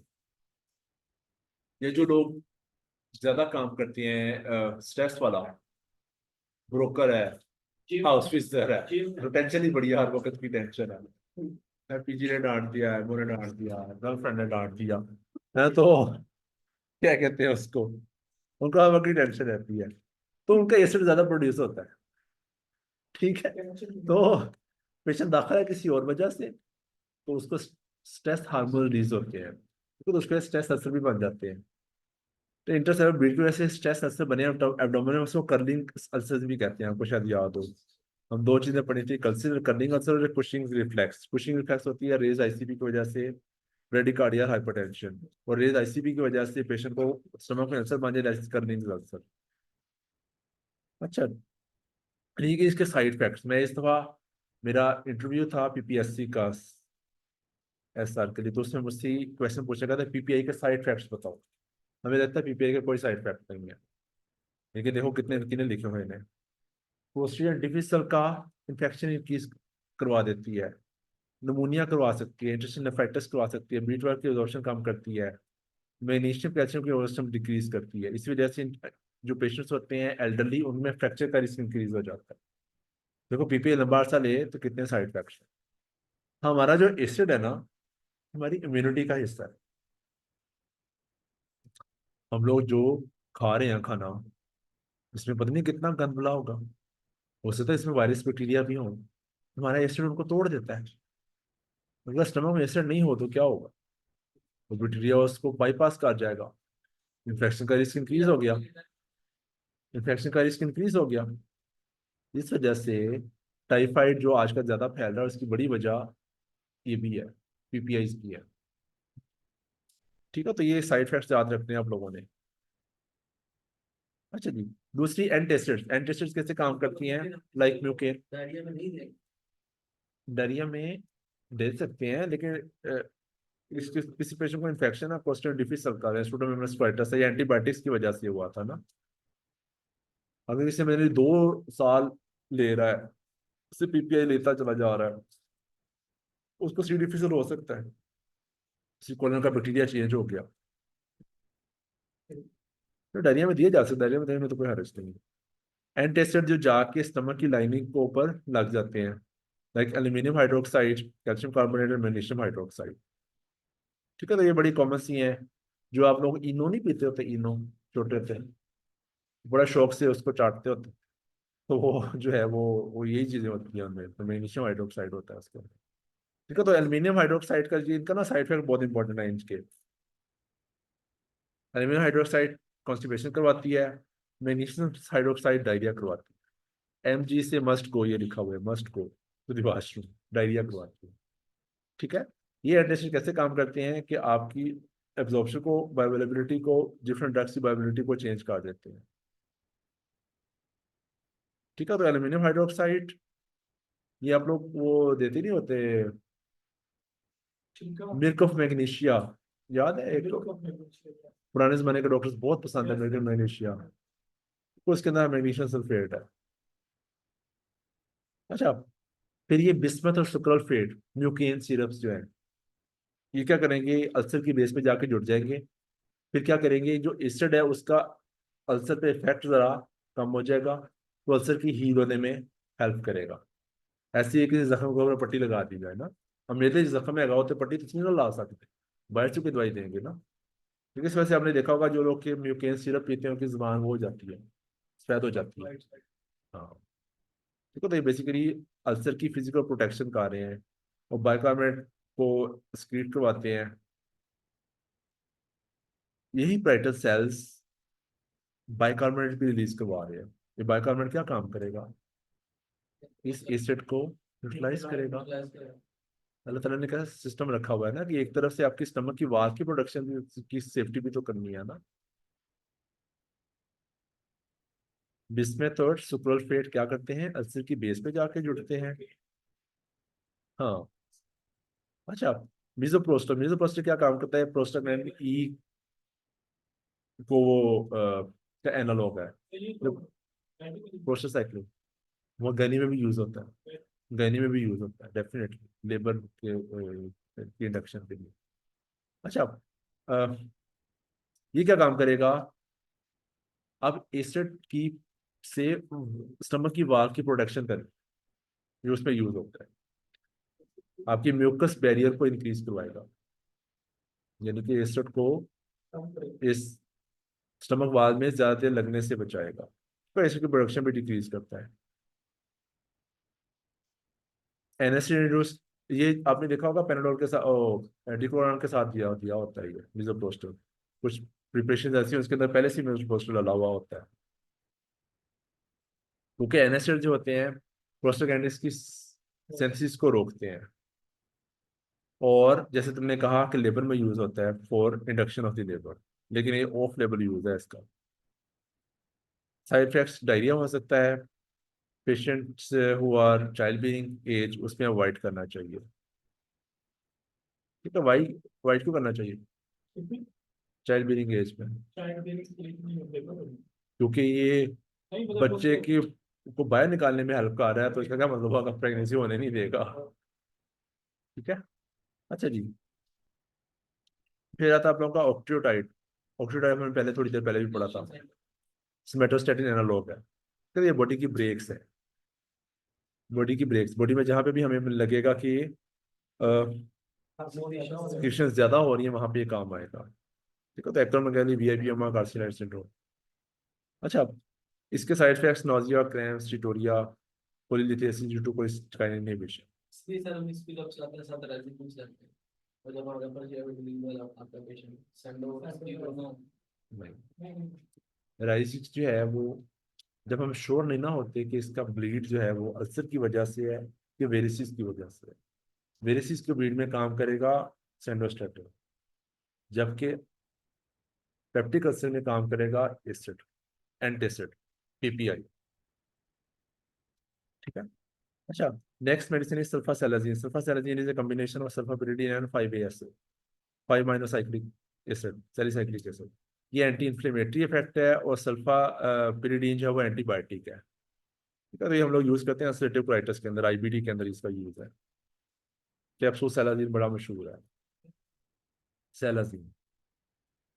तो इनका जो मेन साइड इफेक्ट होता है ना सल्फासेलाजीन का, वो सल्फा ड्रग्स हैं ये, सल्फा ड्रग्स, इनसे पेशेंट को एलर्जी हो जाती है, ठीक है।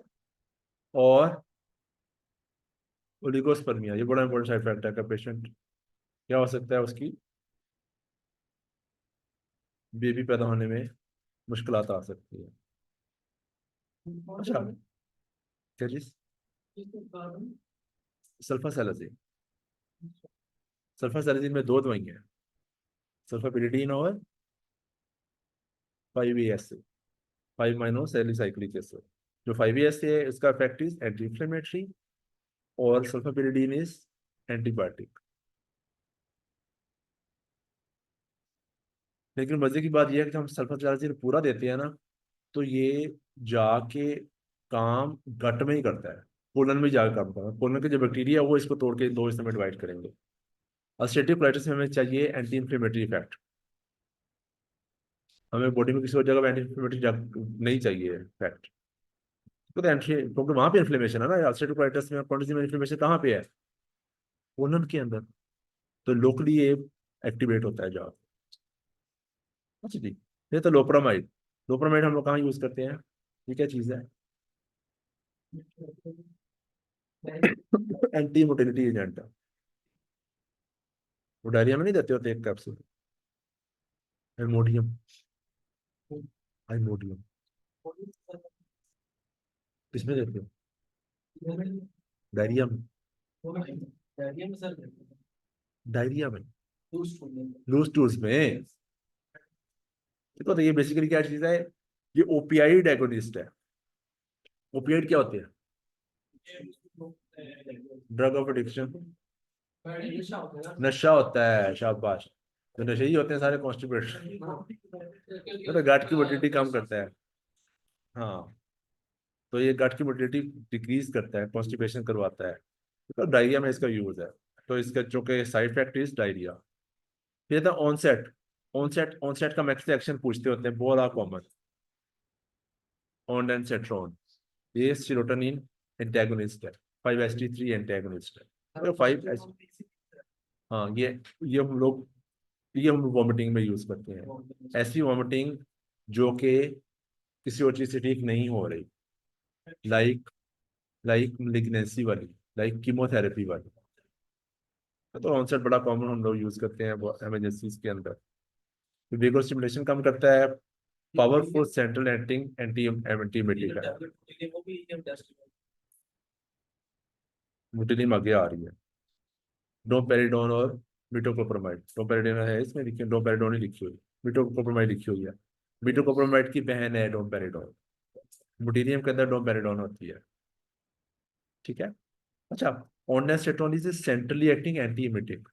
तो यूज कहाँ करना है हम लोगों ने, ऐसी जगह पे जहाँ पे वॉमिटिंग आसानी से नहीं रुकती, लाइक पेशेंट्स विद मेलिग्नेंसी और कीमोथेरेपी के ऊपर जो होते हैं। आपने किसी पेशेंट को कीमोथेरेपी लग रही है ना, उसको बेचारे को हर वक्त एक मतली वाली कैफियत रहती है, और पहले ही उनको खाने का कोई दिल नहीं करता होता, तो ऊपर से वॉमिटिंग स्टार्ट होती रहती है उनको। ऑनसेट नहीं, इसकी रिसर्च क्या होनी, हो भी सकती है, आपकी जो ब्रेन है उसके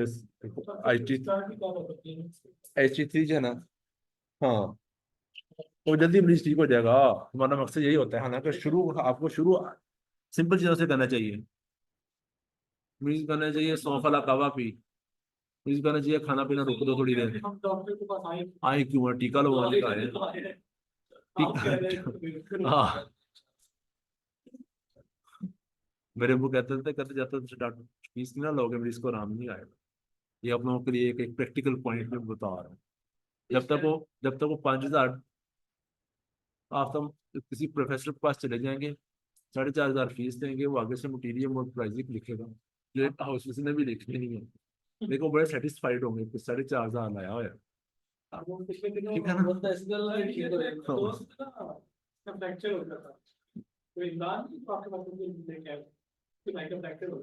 तो वो मैंने कहा सर्विस से लगा लो, प्लास्टिक लगा लो, नहीं 10,000 रुपया भर के यार अलग, यार गवर्नमेंट हॉस्पिटल बहुत बड़ी नेमत है, बहुत बड़ी नेमत है हर चीज। 10,000 रुपया भर। प्राइवेट हॉस्पिटल्स में 24 आवर कोई डॉक्टर अवेलेबल नहीं होता, और एक वार्ड के ऊपर आपको 10 डॉक्टर्स मौजूद होते हैं। यह बंदा जब बीमार होता है ना, तो एक डॉक्टर का साथ मौजूद होना एक बहुत बड़ा हौसला होता है। वो कुछ नहीं करना, उसने एक एक्चुअली क्या करना है, ये कोई बंदा एक क्वेश्चन उसने मार जाना है, पता है इसलिए मार जाना है, लेकिन एक साइकोलॉजिकल इम्पैक्ट होता है कि डॉक्टर साहब रिपोर्ट खड़ा, अभी हम लोग जाएंगे वहां से उसको बुला के ले आएंगे। तो प्राइवेट हॉस्पिटल में ऐसा नहीं होता। अच्छा जी, मीटोक्लोप्रामाइड D2 रिसेप्टर एंटागोनिस्ट, ये भी पूछते हैं। मीटोक्लोप्रामाइड और डोपामिन D2 एंटागोनिस्ट है। ओंडासेट्रोन इज 5-HT3 एंटागोनिस्ट, एंटागोनिस्ट भी है, ठीक है। अच्छा, ये कैसे काम करती है? ये जो आपकी स्टमक की एम्प्टिंग है उसको बढ़ा देती है, जिसमें स्टमक के जो कंटेंट को आगे पास करवाती है। मोटिलियम, मोटिलिटी इंक्रीज करना, आगे पास आउट करवा देना। जब स्टमक में चीजें ही नहीं होंगी तो बाहर क्या आएंगी? ठीक है, स्टमक के में कंटेंट ही नहीं होगा तो बाहर क्या चीज आएगी? ठीक है। रेस्टिंग टोन इंक्रीज को आती है, कंडक्ट की इंक्रीज को आती है, एलियस टोन इंक्रीज को आती है, और स्टमक की एम्प्टिंग प्रमोट करती है, लाइक स्टमक के कंटेंट्स को आगे पुश कर देती है। ठीक है, लेकिन कोलर पे एक्ट नहीं करती, इस वजह से इसका साइड इफेक्ट डायरिया नहीं है। ठीक है।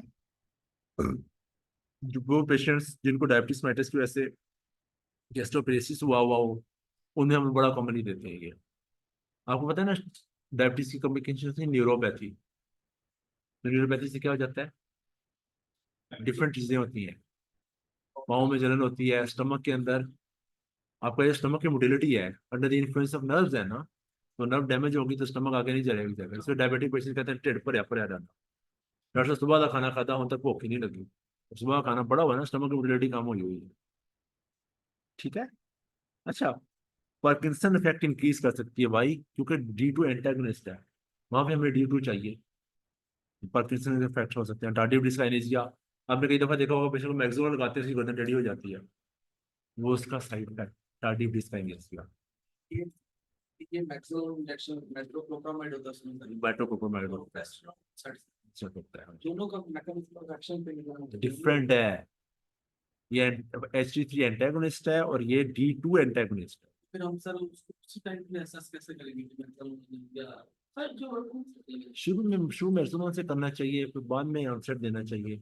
लेकिन हमारा यहाँ पे होता है ना कि मरीज जल्दी ठीक हो घर जाए, एमरजेंसी रश कट करिए, हाँ, और मरीज जल्दी ठीक हो, साइड इफेक्ट भी कम है, इसके साइड इफेक्ट भी कम है ना, इसके साइड इफेक्ट, और वो मरीज को टीका लगाया, मरीज गर्दन टेढ़ी हो गई, थोड़े गाल पहन गए, डॉक्टर साहब एक टीका लगाई, सबसे ज्यादा रोला इससे पड़ता होता है ना, डॉक्टर ने गलत गलत गलत टीका लगाया, ऊपर से हमारा मीडिया है वो बदबख्त।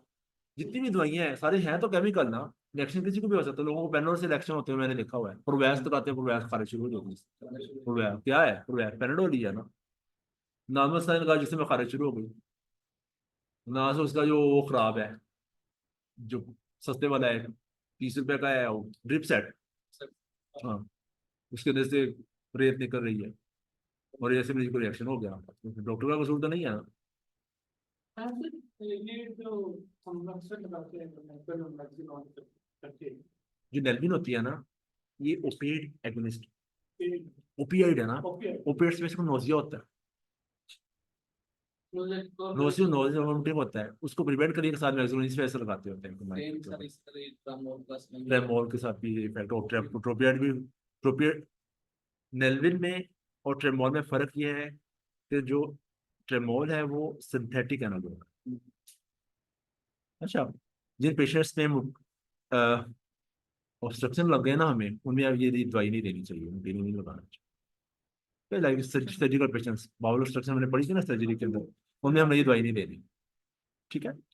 पार्किंसन डिजीज, पार्किंसन में अवॉइड करनी चाहिए, और जिन पेशेंट्स में सीजर, वो उसमें सीजर का थ्रेशोल्ड कम कर देते हैं, फिट्स पड़ सकते हैं पेशेंट। अच्छा जी, फिर था ऑर्ली स्टेट। ऑर्ली स्टेट कैसे काम करती है? आपके पैंक्रेटिक लाइपेज को इनहिबिट करेगी, जब इनहिबिट करेगी तो आपके जो फैट्स हैं वो एब्जॉर्ब नहीं हो पाएंगे।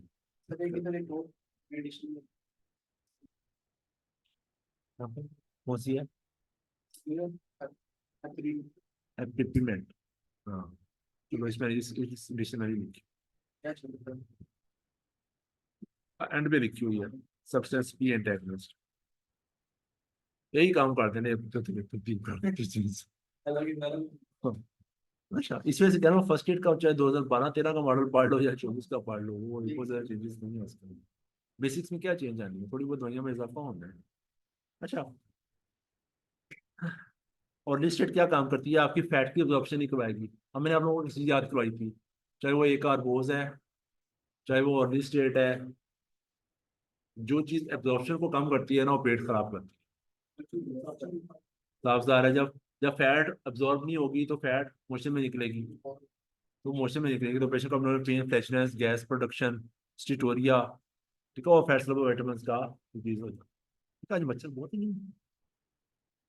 अच्छा, फिर तो लैक्सेटिव। लैक्सेटिव क्या होते हैं, जो आपके स्टूल को बढ़ाते हैं, कॉन्स्टिपेशन में देते होते हैं, ठीक है, anti constipating agents, bulk forming, osmotic stimulant और मिनट है। और Duphalac is an osmotic laxative, ये इलेक्ट्रोलोड्स। बल्क फॉर्मिंग मीन्स आपकी कोलन के अंदर जाके बल्क बना दिया, जैसे स्पोर का छिलका है, सारी मिथाइल सेलुलोज है, ठीक है, ये जाके क्या काम करेगा, आपके स्टमक, आपकी जाके इंटेस्टाइन में जाके फूल जाएगा।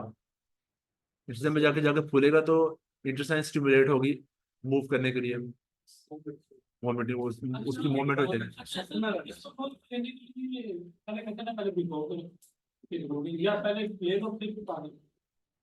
अगर उसको ना, हाँ, अगर उसको तुम पानी में भिगो के रखो कि वो खीर बन जाएगी।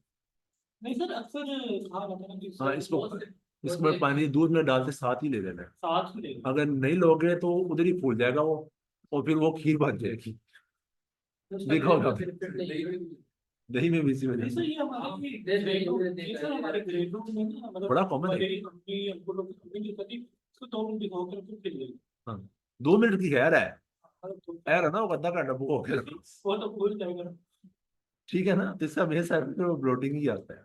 ये काम क्या करता है, आपकी गट में जाके वहां से पानी ले लेता है और फूल जाता है, ठीक है, दैट प्रमोट्स पेरिस्टालसिस। अच्छा जी, ऑस्मोटिक, ऑस्मोटिक क्या करते हैं, ये भी अपना आपके जीआई से पानी अब्सॉर्ब करते हैं। इनमें मैग्नीशियम हाइड्रोक्साइड, पॉलीथाइन ग्लाइकोल और लैक्टुलोज।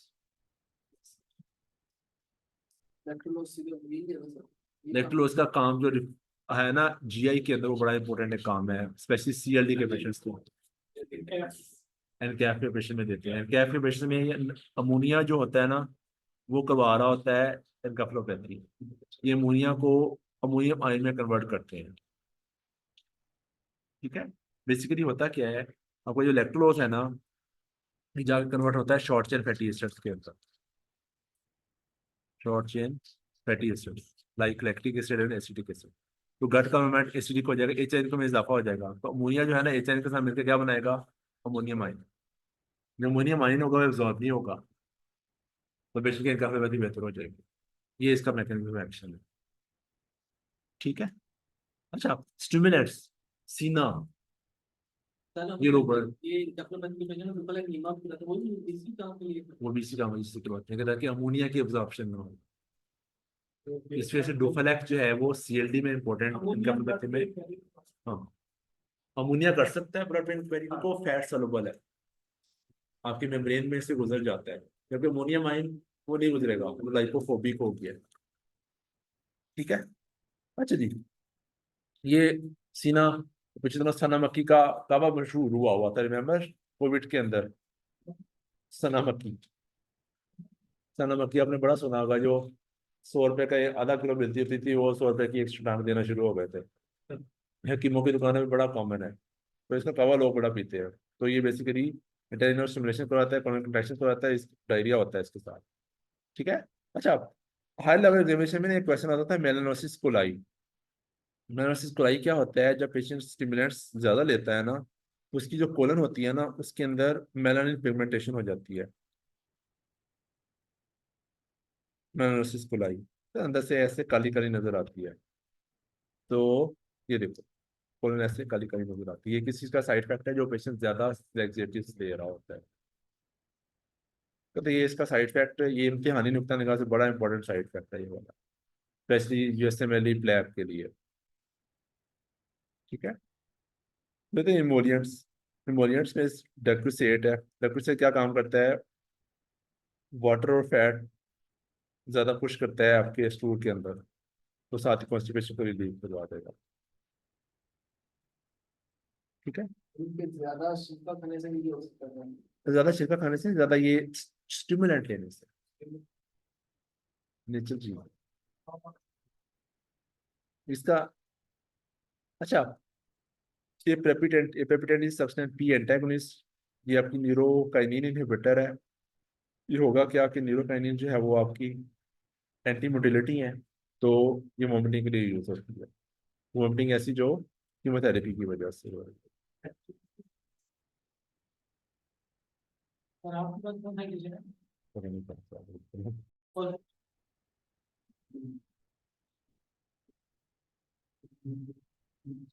ओके, बिस्मिल्लाहिर्रहमानिर्रहीम। अच्छा जी, हेमाटोलॉजी और ऑन्कोलॉजी, सबसे पहली दवाई that is DTIs, direct thrombin inhibitors, bivalirudin, argatroban, dabigatran. ये क्या है? ये सारी वो है जो कि डायरेक्ट थ्रोम्बिन इनहिबिटर्स हैं। तो थ्रोम्बस बनने से रोकेंगे। तो थ्रोम्बस बनने से रोकना हमने कहाँ पे चाहिए? हमें ऐसी कंडीशन जहाँ पे थ्रोम्बस बनने के अमकान हैं, like ischaemic heart disease, atrial fibrillation. ठीक है। अच्छा, जहाँ पे हम लोग हेपरिन यूज ना कर सकते हो, हेपरिन, हेपरिन इंड्यूस्ड थ्रोम्बोसाइटोपेनिया जिस पेशेंट्स के अंदर हो। ठीक है, मैं heparin is bad for this patient. अच्छा, क्योंकि थ्रोम्बिन, अल्लाह ताला ने ना बॉडी में बड़ा खूबसूरत सिस्टम रखा हुआ है। हमारी बॉडी में हर वक्त जो है ना क्लॉट्स बन रहे हैं और टूट रहे हैं, बन रहे हैं और टूट रहे हैं। ठीक है। अच्छा, क्लॉट बनने का मैकेनिज्म कहीं लिखा हो ना, ताकि आप लोगों को थोड़ा सा जो है दिखा हो।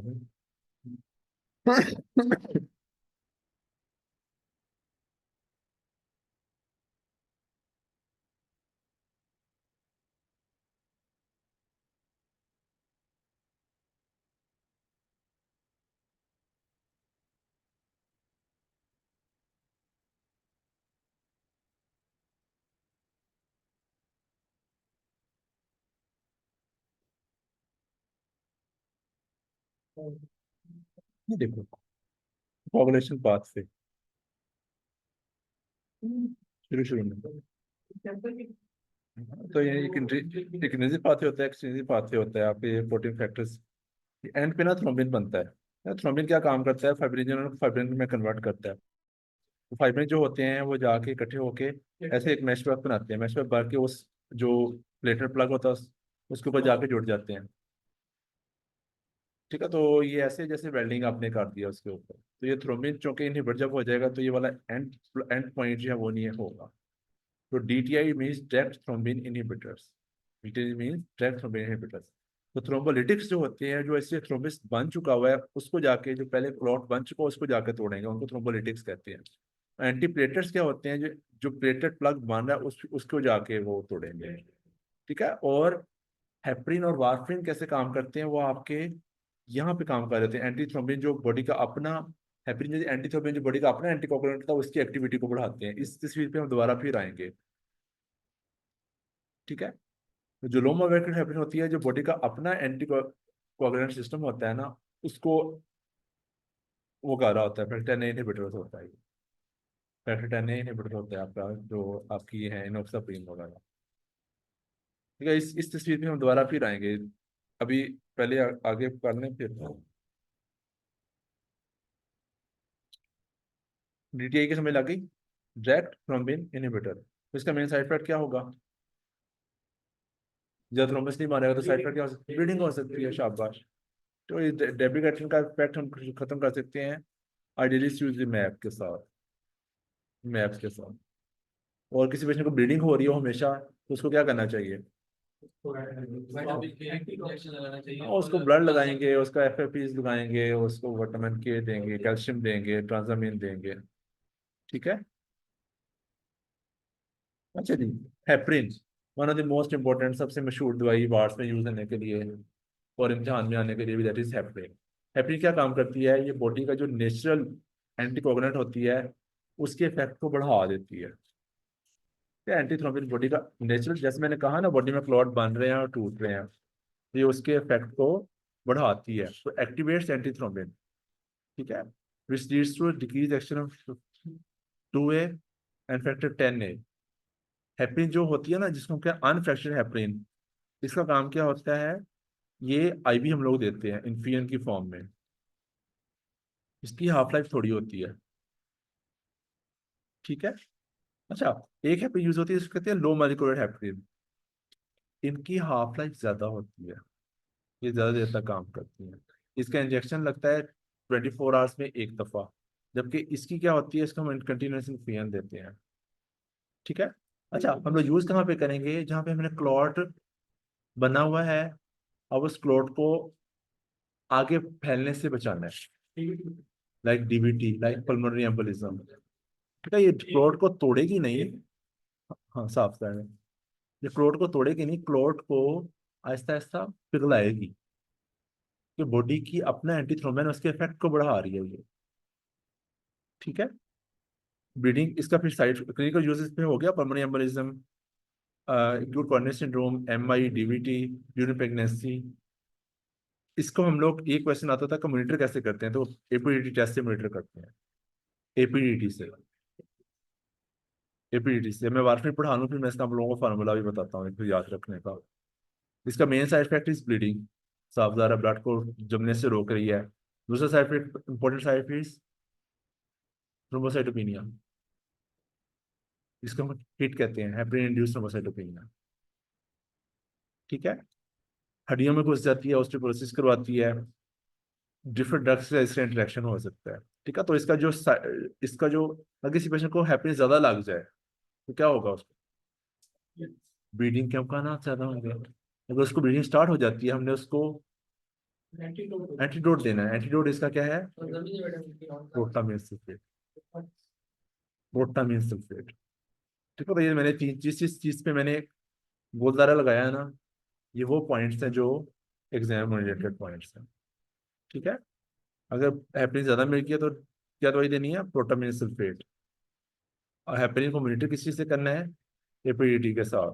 एक्ट कैसे करती है, थ्रोम्बिन के, एंटी थ्रोम्बिन के एक्शन को बढ़ा के। अच्छा, जो होती है लो मॉलिक्यूलर हेपरिन, उसका मेन फर्क ये होता है कि फैक्टर 10 ए की एक्टिविटी को इनहिबिट करती है, और अ, इसकी बायोअवेलेबिलिटी ज्यादा होती है, इसकी हाफ लाइफ ज्यादा होती है, और हाँ, जब किसी पेशेंट को रीनल फेलियर हो, तो उसमें हम लोगों ने फिर लो मॉलिक्यूलर हेपरिन नहीं देनी होती, उसमें फिर हेपरिन ही देनी। इस वजह से आपने देखा होगा जिस पेशेंट के आरएफटी डिनेज पर हम क्लैक्सिन नहीं लगाते, ये नोक्साप्रीन क्लैक्सिन होती है, क्लैक्सिन का इंजेक्शन आपने देखा होगा, इंसुलिन की तरह लगाते होते हैं हम लोग। अच्छा, फिर आता है हिट, हेपरिन इंड्यूस्ड थ्रोम्बोसाइटोपेनिया, ये क्या किस वजह से होता है, बेसिकली ये हेपरिन के खिलाफ एंटीबॉडीज बन जाती है, ठीक है, डेवलपमेंट ऑफ वाइजिन antibodies against the heparin bound platelet factor.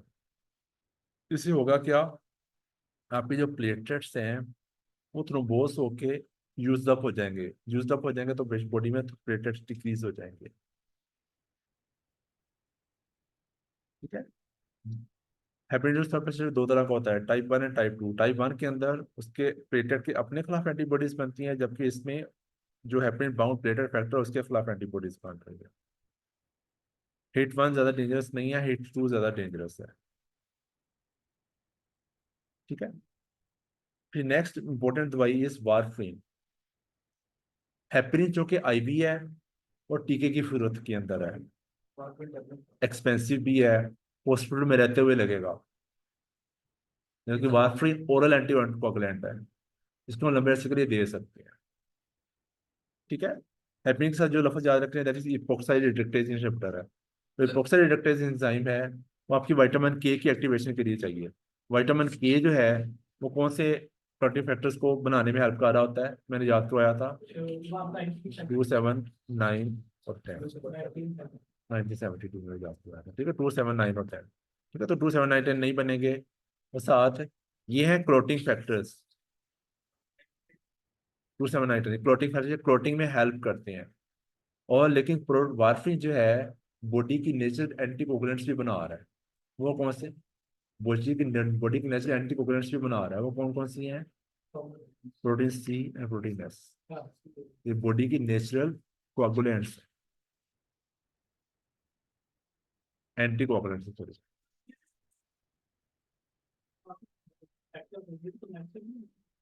Protein factors तो नेचुरल ही है ना सारे,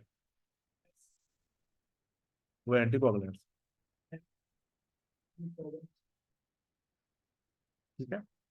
अच्छा, वार्फरिन को हम मॉनिटर करते हैं पीटी के साथ। वार्फरिन का एंजाइम कौन सा याद रखना है? Epoxy reductase. फैक्टर्स कौन से हैं? 2, 7, 9, 10। और मॉनिटरिंग इसकी किससे है? पीटी के साथ। अच्छा, जैसे मैंने कहा आप लोगों ने वो क्लॉटिंग पाथवे देखा हम लोगों ने, उसमें एक इंट्रिंसिक पाथवे होता है, एक एक्सट्रिंसिक पाथवे होता है।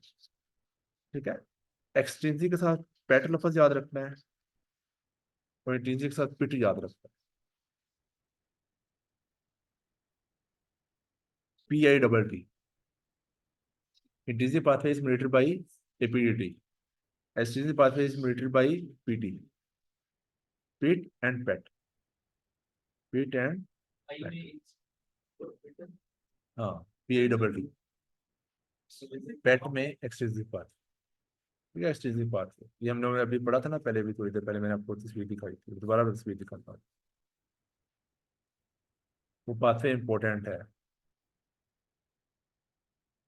अच्छा जी, हर वो कंडीशन जिसमें हमें लंबे अरसे के लिए एंटीकोगुलेशन देनी है, वार्फरिन देंगे।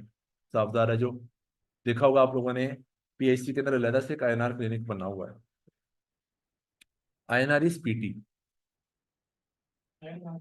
PT को INR कहते हैं हम लोग। ठीक है, तो chronic anticoagulation like venous embolism prophylaxis, prevention of stroke and atrial fibrillation, pregnancy में यूज नहीं करते ये। ठीक है। हेपरिन हम लोग यूज कर सकते हैं, ये नहीं यूज कर सकते प्रेगनेंसी में। साइड इफेक्ट्स क्या होते हैं? हर एंटीकोगुलेंट का इसका साइड इफेक्ट इज ब्लीडिंग। दूसरा टेरेटोजेनिक, प्रेगनेंसी में देने टेरेटोजेनिक होगा। तीसरा स्किन नेक्रोसिस करवाती है। वाई? शुरू शुरू में ये प्रोकोगुलेंट होती है, प्रोकोगुलेंट होती है। मीन्स के जो होते हैं ना आपके C और S, ये बॉडी के क्या हैं? एंटी कोगुलेंट्स हैं। खून को गाढ़ा करती है, शुरू में खून को गाढ़ा करती है। इसी वजह से हम पहले हेपरिन देते हैं पेशेंट को, फिर वार्फरिन देते होते हैं। समझ लगी? वाई? ओके। वार्फरिन शुरू में थोड़ी सी प्रोकोगुलेंट है, जो प्रोटीन सीनेस जल्दी इनहिबिट हो जाएंगे, जल्दी इनहिबिट हो जाएंगे तो क्या होगा?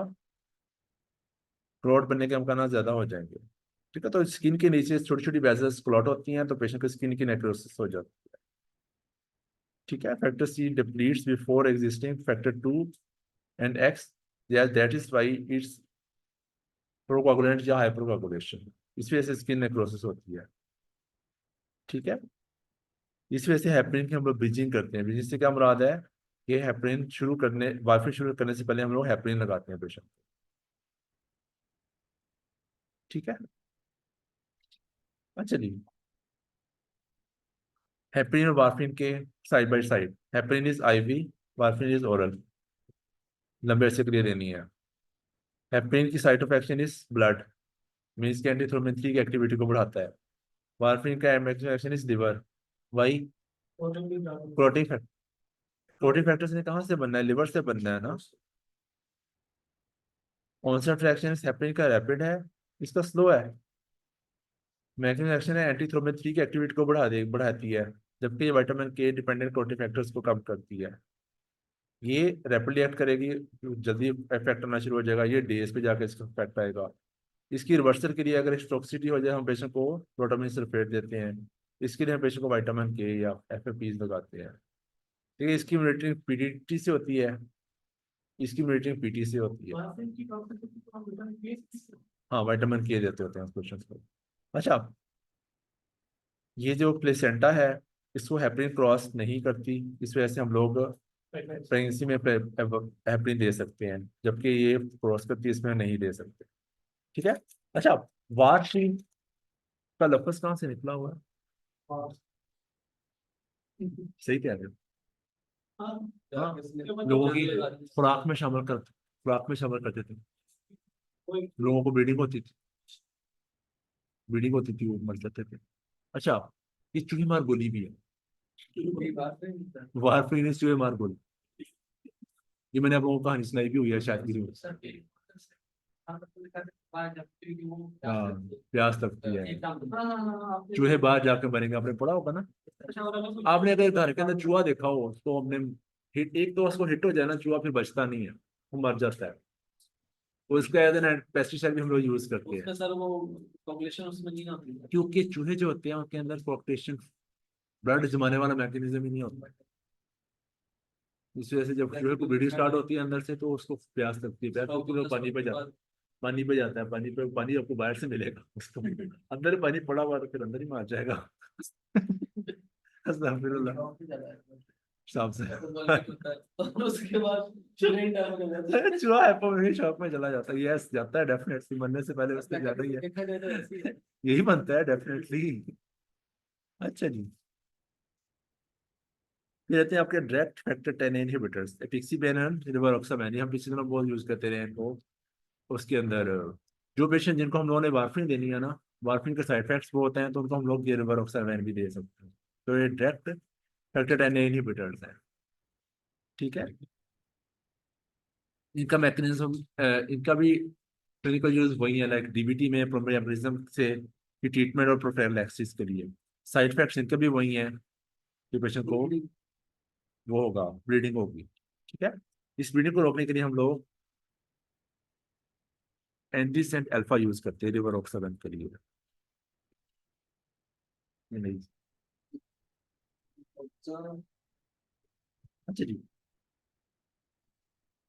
ये जिराल्टो के नाम से आती है ना गोली,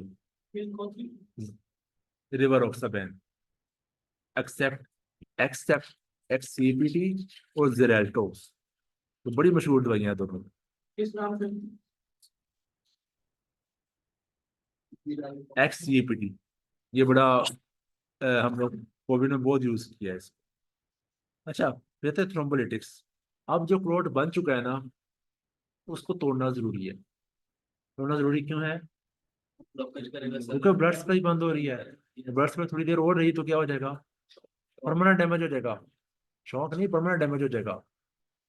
हार्ट के अंदर क्लॉट बना हुआ है, ब्लड सप्लाई नहीं गई, हार्ट गया, वो एरिया डैमेज हो गया, तो आप उसको फिर जो मर्जी करते रहो, वापस भी नहीं आने वाला ना। ब्रेन में क्लॉट बना है तो क्या हुआ है, ब्रेन पिघल जाएगा, तो थोड़ी देर ब्लड सप्लाई रिस्टोर नहीं हुई तो ब्रेन पिघल जाएगा, लिव करने की प्रोसेस हो जाएगी। तो जो क्लॉट बना हुआ है उसको तोड़ने के लिए कुछ चीजें होती है, जैसे थ्रोम्बोलिटिक्स। तो वो कौन कौन सी हैं? एल्टाप्लेस, रिटाप्लेस, स्ट्रेप्टोकाइनेस और टेनेक्टाप्लेस, ठीक है। अच्छा जी, ये कैसे काम करते हैं? Directly and indirectly aid conversion of plasminogen into plasmin, which cleaves thrombin and fibrin clots, ठीक है। तो क्लोट बने हुए क्लोट को तोड़ने के लिए जो चीज यूज होती है, दैट इज कॉल्ड थ्रोम्बोलिटिक्स। फिर जो एमआई में, स्ट्रोक में और पल्मोनरी एम्बोलिज्म में, जब पल्मोनरी पेशेंट शॉक में जा रहा हो, यूज करेंगे। ठीक है। स्वीयर पी से क्या मुराद है कि पेशेंट शॉक में जा रहा है, उसकी वजह से लाइफ थ्रेटनिंग कंडीशन हो गई है। अच्छा, जैसे हर खून पतला करने वाली दवाई के साइड इफेक्ट है, इसका main side effect is bleeding. अगर किसी पेशेंट को इंटरस्टेबल ब्लीड हो तो उसमें बिल्कुल नहीं देना। अभी कल परसों मेरे पास एक कॉल आई हुई थी, तो पेशेंट को पहले सर्जरी से कॉल आई थी, उसकी ईसीजी की, साथ उसका लिखा हुआ था कोई इंटरस्टेबल ब्लीड है। मैंने कहा यहाँ पे तो हम लोग फंस गए, उसके साथ एम आई या साथ इंटरस्टेबल ब्लीड है, तो इसको तो हम कुछ नहीं दे सकते, ठीक है। तो इंटरस्टेबल ब्लीड में एब्सोल्यूट कंट्रा इंडिकेटेड है। तो पेशेंट को ब्लीडिंग डायथेसिस हो, ब्लीडिंग डायथेसिस से क्या मुराद है? नॉन कैसा हीमोफीलिया का, नॉन कैसा आईटीपी का, उसको पहले खून उसका पतला हुआ हुआ है, हम ऊपर से थ्रोम्बोलाइज कर देंगे, या ब्लड प्रेशर 180 से ऊपर हो। पीएचसी में हम बहुत एसके लगाते होते थे, सर्विसेज में भी लगा लेते हैं, बल्कि सर्विस में हम लोग तो आज का टीपीए दे रहे होते हैं स्ट्रोक के पेशेंट्स को। हाँ मिलता है, टीपीए मिलता है, मिल जाता है, ठीक है। तो टीपीए लगा रहे होते हैं, तो ब्लड प्रेशर को देखना होता है। स्ट्रोक के पेशेंट में यूजुअली ब्लड प्रेशर रेज होता है, आपने देखा होगा। देखो 180 से ऊपर ब्लड प्रेशर तो आप टीपीए नहीं देते, रुक जाते हैं, थोड़ा ब्लड प्रेशर काम करते हैं फिर देते हैं। सर बॉडी ब्लड और इसको पहले हम सबसे पहले लासिक्स के बारे में करेंगे अभी का लिबिटल वो दे सकते हैं, तो आइसोकिट लगा सकते हैं, उसको ओरल फॉर्म में एमओडी पे दे सकते हैं। क्या चीज? लेसिस का मेन काम होता है पल्मोनरी एडीमा में। पल्मोनरी एडीमा में वो वेसोडिलेशन करवाती है, इससे जल्दी सांस ठीक हो जाता है।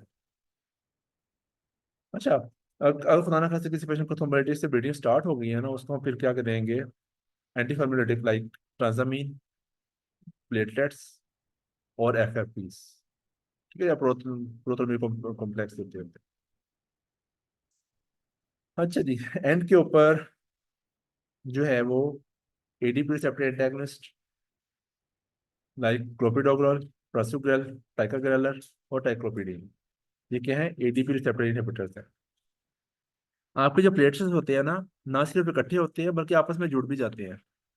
वो जोड़ने के लिए क्या चीज चाहिए, एडीपी चाहिए, ठीक है। अब प्लेटलेट आपस में जोड़ने से बचाने हैं हमने, जोड़ने से बचाने के लिए कौन सी दवाई यूज होती है, क्लोपिडोग्रल, बड़ी कॉमन दवाई है। किस नाम से आती है, हाँ, किस नाम से आती है, एकदम नो ग्लाड, नो ग्लाड बड़ी कॉमन है।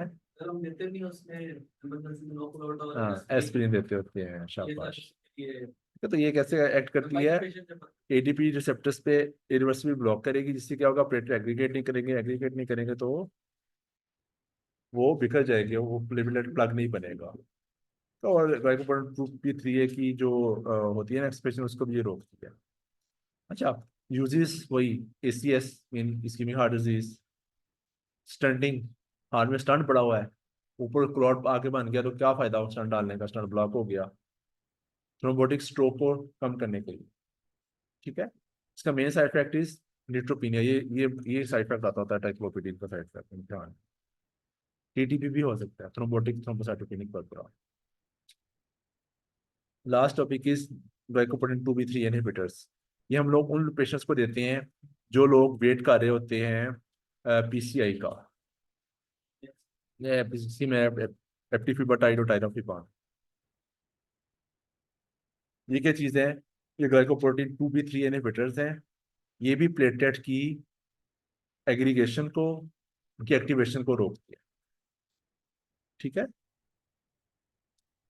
एफ6 मैप, जो मैप का लफ्ज है ना, मैप का लफ्ज किस चीज से निकला हुआ है, map, MAB, monoclonal antibody, monoclonal antibody, ठीक है। तो हम उन पेशेंट्स में देते हैं जो लोग पीसीआई का वेट कर रहे होते हैं। साइड इफेक्ट वही है, ब्लीडिंग स्टार्ट हो सकती है और थ्रोम्बोसाइटोपेनिया हो सकती है।